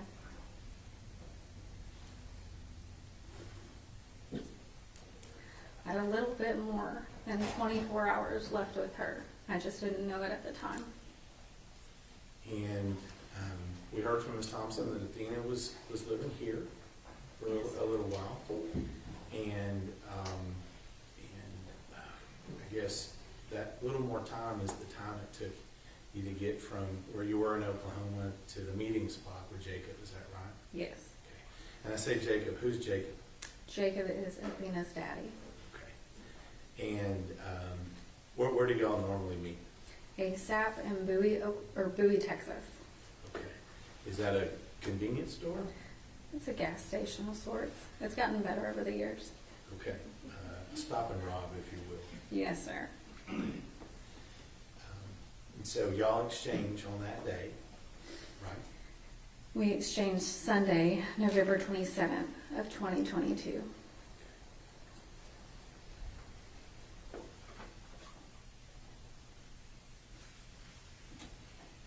You remember the last thing you said to Athena? I told her that I loved her and that I would see her on Friday. We had a quick drop off because her daddy was going to take them to the Christmas lights that night. So it's not the goodbye that I would have wanted. So you and Jacob, when is Athena born with you and Jacob? What's her birthday? She was born Saturday, May 23rd of 2015 at 9:01 p.m. And let me ask you, from the time she was born until the last time you saw her, how would you describe her as a child? She was the perfect mixture of me and Jacob. She loved to wear her pretty princess dresses, but at the same time, she would play in the dirt in those same pretty princess dresses. And she was free, and she was wild, and she was bright, and she was loving. She wanted to be loved and to give love, and that's it. Now, as she got older, did she have some things that were kind of her favorites and the things that she liked to do? That's a broad question to ask. Athena loved everything. She loved life. We liked to watch movies together. It was very common for us to have movie nights, popcorn and candy. It was very common for her to want to ride her horse with her Aunt Kate. It was very common for her to want to do anything outdoors with her father, so long as her father was around. She watched him butcher animals. She watched him clear property. As long as Daddy was around, she was great with being dirty and being outside. So that people are clear, we, or you and Jacob, would you agree with me, y'all live a country life? Very much so. And when you say butchering animals, Jacob's a bit of a hunter, right? Yes. I just don't want people to think that we're out, on the other side of Fort Worth doing that in the front yard, okay? No. So let's talk a little bit about you and Jacob. You and Jacob were young when you had Athena. Very And how much old so. were you? I was 19 when I had Athena. And Jacob was a little older than you? Jacob was 23. He had just turned 23. And we may have heard this. We heard from Ashley, Jacob's wife at the time. You and Jacob didn't stay together. No, we didn't. Permanently. But let me ask you, how do you feel you and Jacob were as parents for Athena? There were rough moments, but we always had an agreement that those rough moments didn't need to enter into our children's lives. We co-parented, in my opinion, pretty dang well. Because as long as Athena's needs were met and she was happy, that was important to him and I. Any doubts at all that you or Jacob or your family in Oklahoma or his family here in Texas absolutely loved Athena? There is no doubt whatsoever that every single person that has ever met Athena, besides maybe one, absolutely loved Athena. Is that the kid on the bus? It's actually the defendant in this case. I would like to think that he doesn't love her. That kid on the bus may also not particularly care for her. The one she smacked in the head with a water bottle. Monty did teach her that no means no. Right. So, independent? She gets that from me. Okay. And strong? Physically, she gets that from her father. Now, you told me about an event. It's actually a tragic event. Your mother died 4 or 5 years ago. Is that right? It's been, oh God, it's been almost 8 years. This year will make 8. 8 years ago. And tell me what happened with regard to that. And I don't want to ask you about your mom's death, but I think it involves Athena, and I'd like you to tell the jury about that. Well, it was Friday, December 28th of 2018. I had went to work early that morning, as I did all the time, and my mom wasn't supposed to die. She was just fine, but she used to keep Athena for me whenever I went to work. And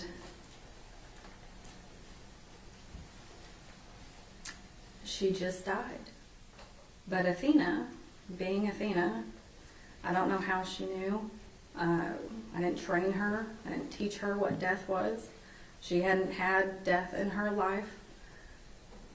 But she ran out to my Nana's house, which would be her great-grandmother. And it's about an acre away. Each of these houses are on about an acre. And she went and got help. And the only reason we know that is because there's a Ring camera outside the house. And she just kept telling my Nana, Grammy's dead. My Nana, being my Nana, didn't grab her phone before she left the house and couldn't get into my mom's phone because it had a code on it. So she sent Athena another acre away in the opposite direction to get more help. She was only 3.5. So at 3.5 years old, she's toddling herself all over the place to try to help your mom. Yes. Next to me, pretty positive my mom loved her more than anyone else in this world did.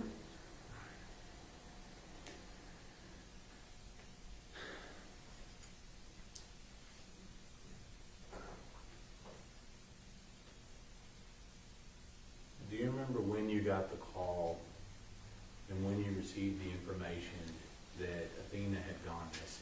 Do you remember that time? I do. And where were you at that time when you got the information that she had just been missing? I was in my house. My phone had died, and Jacob called my little sister, who was too far out from me. So she called my older sister, and my older sister came banging on the door like you would have thought the house was on fire. And I opened the door and she said, "Athena's missing." And immediately I said, "No, she's not." So I went and got my phone, and Jacob's name popped up on my phone. So you knew something was not right. Yes. Now, how far is it from your house in Oklahoma to County Road 3573 we've been talking about? Typically, it's about a 2-hour drive. And how fast did you make that drive on that particular day? I made it within 45 minutes. Now, let me ask you, did you go straight there? Or did you have a stop along the way? Unfortunately, I let my car run pretty clear out of gas, and I said that I would get gas before work the next morning. So I had to stop and get gas in Comanche. And so then you found your way this direction. Yes, I did. Some people will say that moms know when things happen. Would you agree with that? Yes. How do you know something wasn't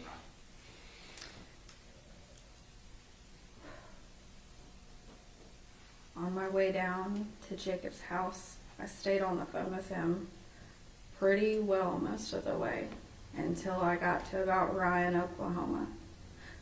And then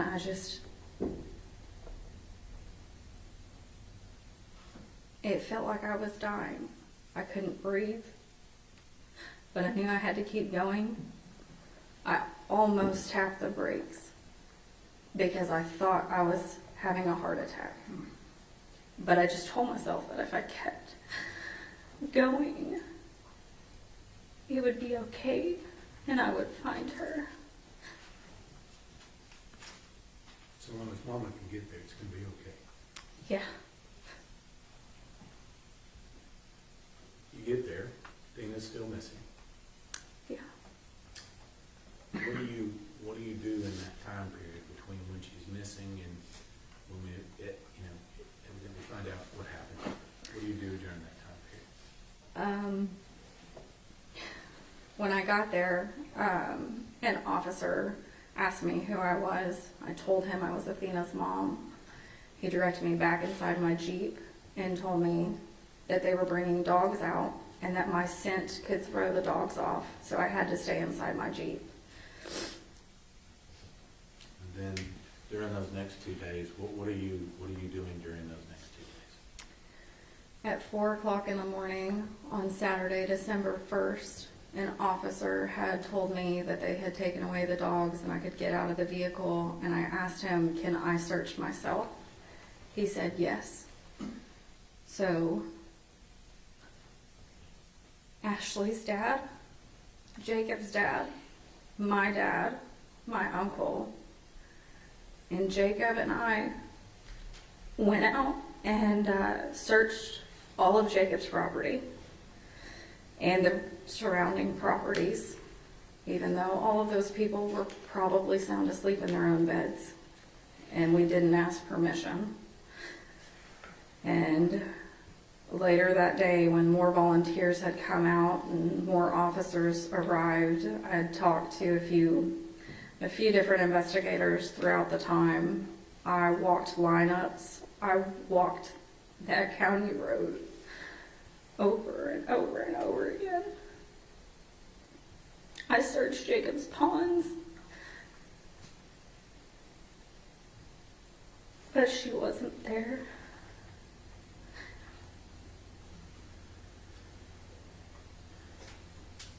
And I'm not from that county, so I didn't know where else to go. And I didn't know where else to look. I just knew she wasn't there.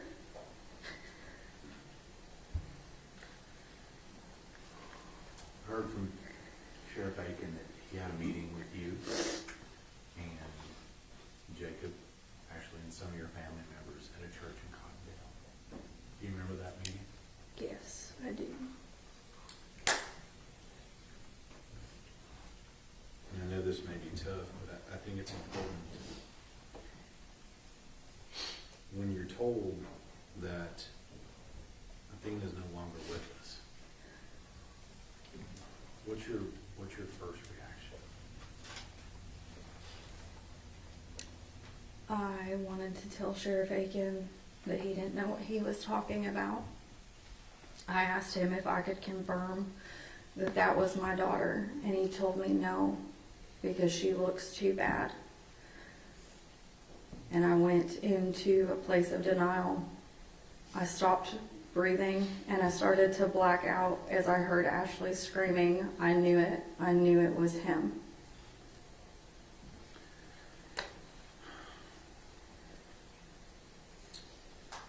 At some point, you gotta be a mom again, don't you? Yes, sir. At some point, you gotta plan a funeral, don't you? Yes, sir. At some point, you gotta see Athena for yourself. Is that right? Yes. Did that happen? Yes. On Tuesday, December 6th of 2022, I was allowed to see Athena for the first time. I went in about an hour before I'd actually told Jacob to show up, because I didn't know what she would look like, and I didn't know how bad it would be. And I didn't want him to see our daughter like that. So I went in around 8 in the morning with just my dad.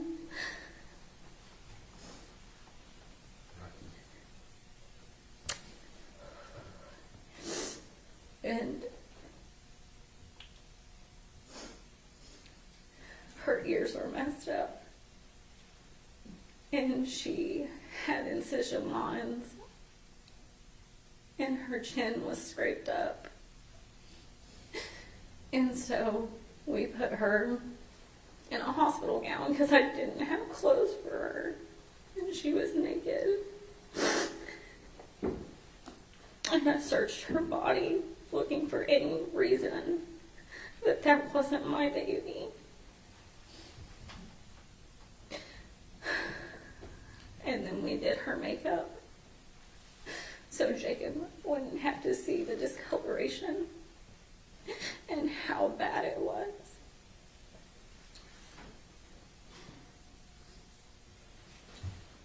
Still gotta be a mom,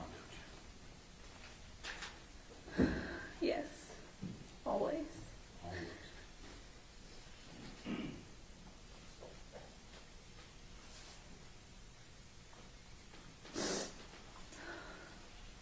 I'm gonna make a guess that Athena didn't stay in that little gown very long, did she? No, she did not.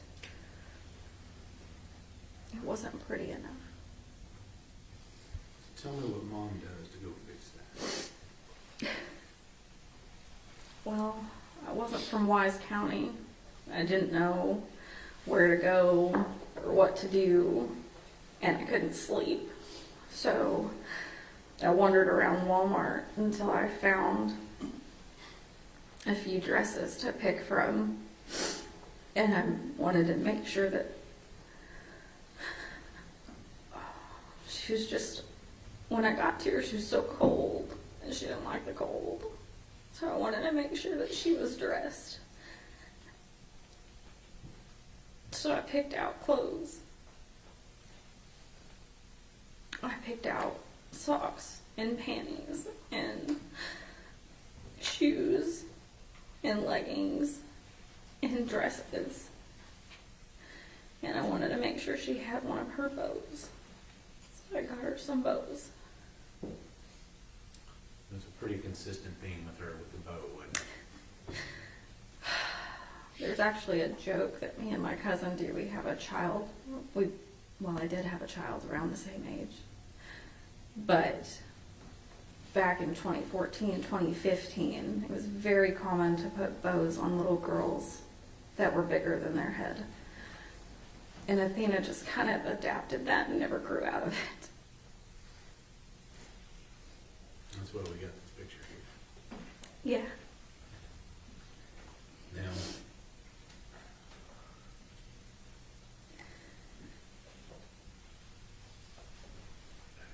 do you have another daughter? I do. And what's the age difference between your other daughter and Athena? 4 years and 7 months. Now, I've asked 4 of witnesses to describe for me their favorite picture of your younger daughter and Athena. Do you have one? It was the first one I ever took of them together. So that'd be right after your daughter was born. Yes, sir. And what's Athena doing in this picture? She's holding Rye, and she is beaming. She's been asking me for a sibling for a year or more, and she finally got her. I didn't want her to be alone if something ever happened to me. Because when Mom died and Athena was asking for a sibling, I looked around and I said, hey, at least I've got my sisters.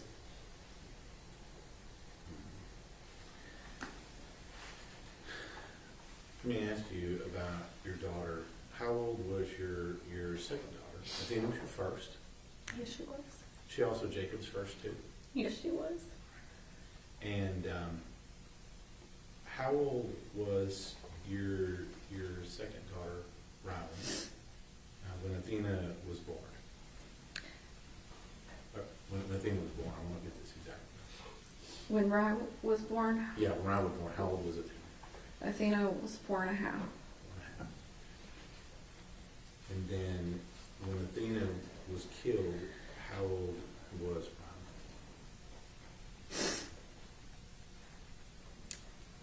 We had Athena's funeral on December 9th of 2022.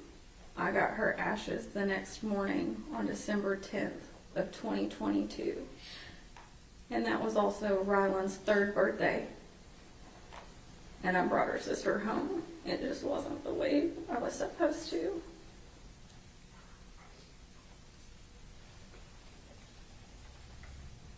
How'd you go about talking to little sister about what happened to her big sister? I didn't know how to tell her, and I didn't think I was strong enough to tell her. So I lied to her for a long time. I would tell her that she was just staying with her daddy for a little bit longer.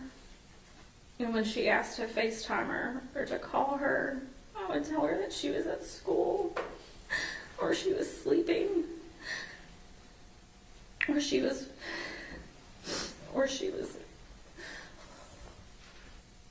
I'm sorry.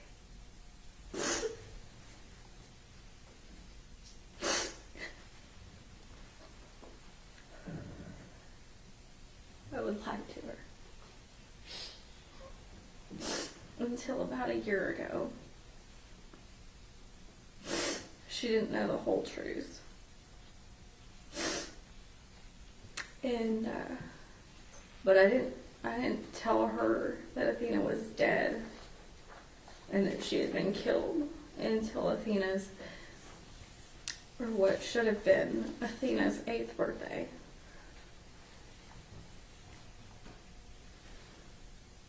So let me ask you about that.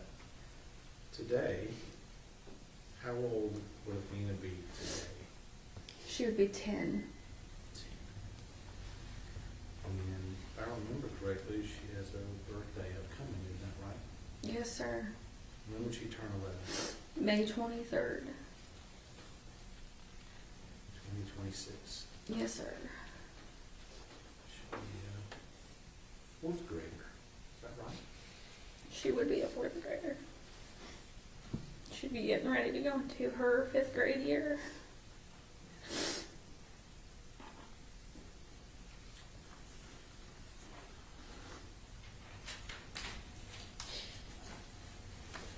During the course of this case, have you ever missed a hearing? 1. And why do you make it a point to be at every hearing that we've had in this case?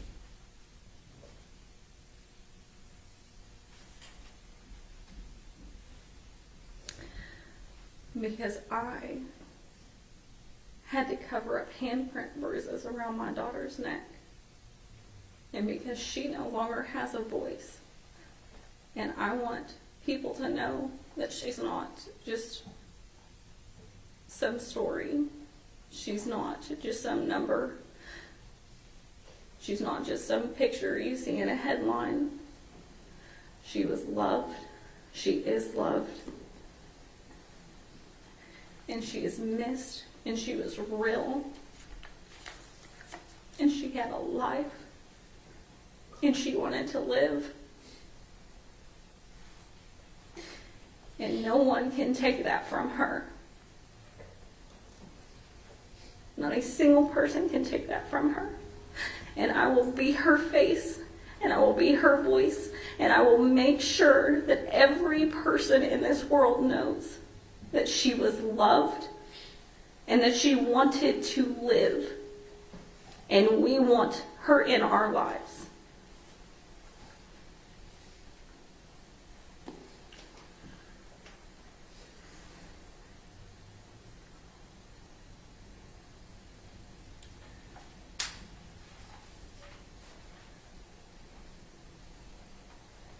You've been getting evidence, information about this case since the beginning. Yes. And you've been sitting here and you've heard most all the evidence in this case. Yes. But in the very beginning, what kinds of things were you being given? What kind of information were you being given in the beginning? I read Tanner Horner's arrest affidavit where he said he hit her with a truck and he panicked. So he attempted to break her neck and then it didn't work. So he strangled her.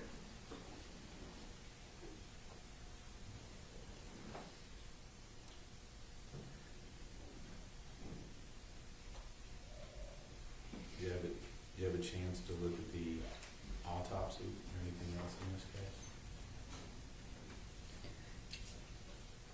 When it came out, I read it. I drove down here the moment that my attorney contacted me and said it was being released. Got pulled over in Bowie for that one because I wanted to read it before the media released it to the public.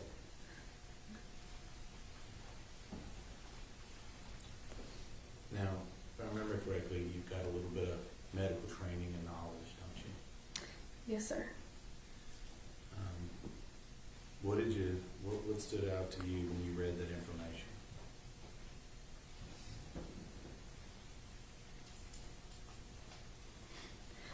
That there were no items of personal belongings listed with her, and that the only thing that was with her was the hands, or the bags around her hands. And I knew that that meant that she didn't have anything on her when she was found.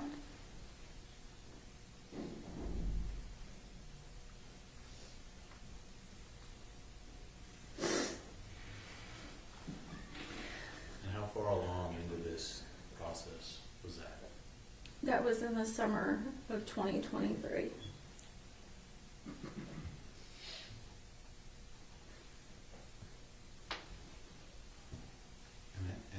I'm just gonna ask you, how did you react to getting that information in the summer of 2023? I didn't want to believe it. I told myself that I was wrong. I told myself that y'all just do stuff different down here in Texas. And, because I'd rather be wrong about that than be right.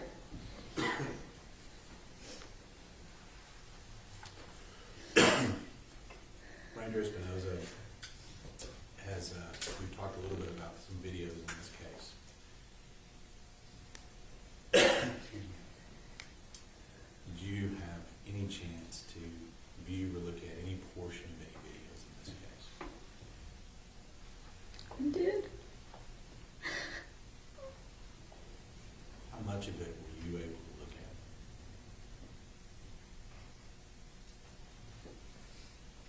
Maybe a minute, maybe two.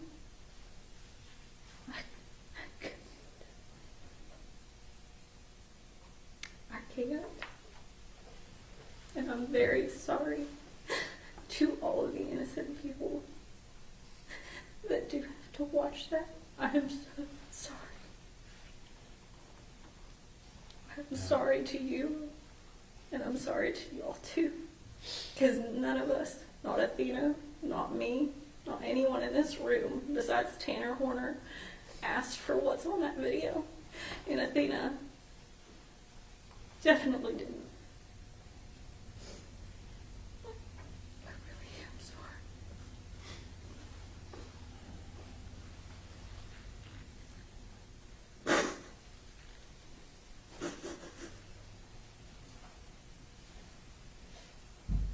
We've been here a little over a week and a half.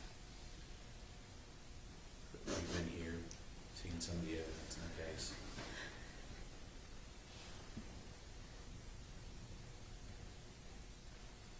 What is it that sticks out to you? What do you want to know? I know it sounds stupid, and I know it sounds selfish. I know he will never tell the truth. But I want to know where my daughter's shirt is. I want to know everything. But he won't tell me that. And I highly doubt that he cared enough to pay attention to when my daughter took her last breath. Because I brought her into this world, James. And I know when she took her first, I was there for that. I was there when she took her first steps and said her first word. But I wasn't there when she took her last. So I want to know where her shirt is. Because maybe he could give me that much grace. I've got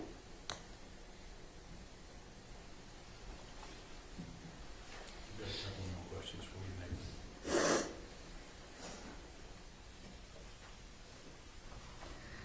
Athena stood in your life, didn't she?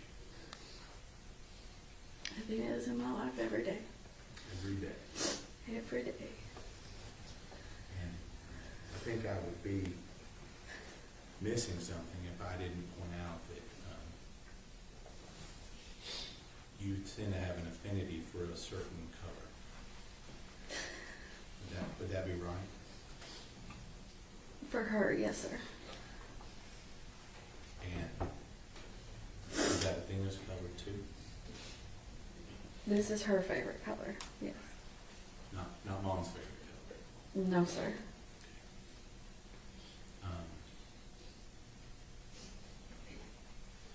You keep her both? You got your pink? Yes, sir. But do you talk to Athena sometimes? I talk to her every day. What do you say to her when you talk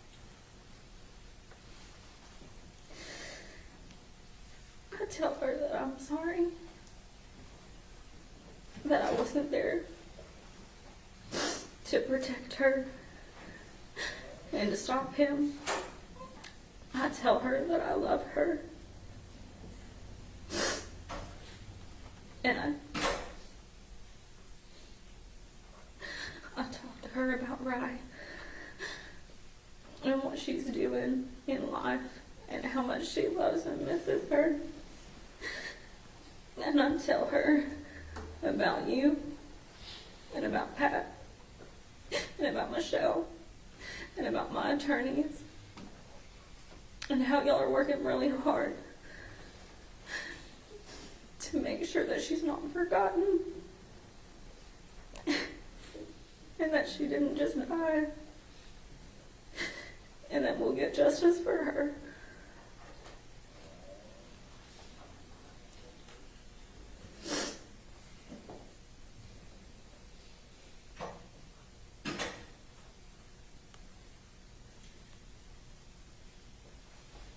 Hear people say that if they just had a few more minutes to talk to somebody that they no longer have. You heard that before? I've thought about it a lot. I'm asking. If you had those few minutes to talk with Athena right now, today, sitting in this room, what would you tell her? I'd tell her I'm sorry. And I would tell her how much she means to me and her daddy and to her sisters. And how much she is loved. And how much we want her. And just, I'm sorry. I'm sorry I am that I didn't protect her.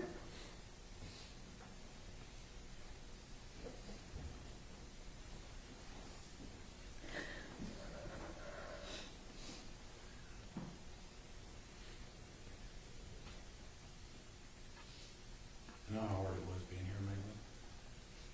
And I want to thank you for being here and opening up your world to us today. That's what it's for. Cross-examination. Ms. Gandy, I'm very sorry for your loss. I'm not going to ask any questions today. Thank you very much. May this witness be excused. Thank you, ma'am.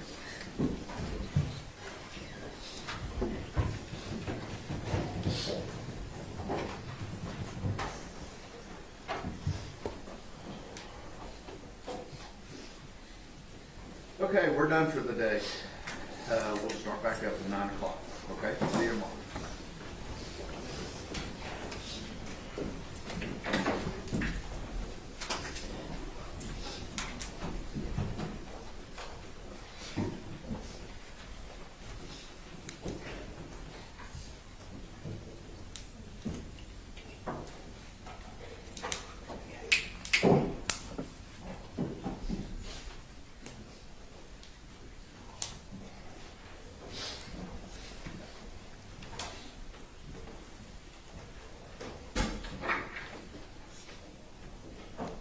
Thank you, everyone.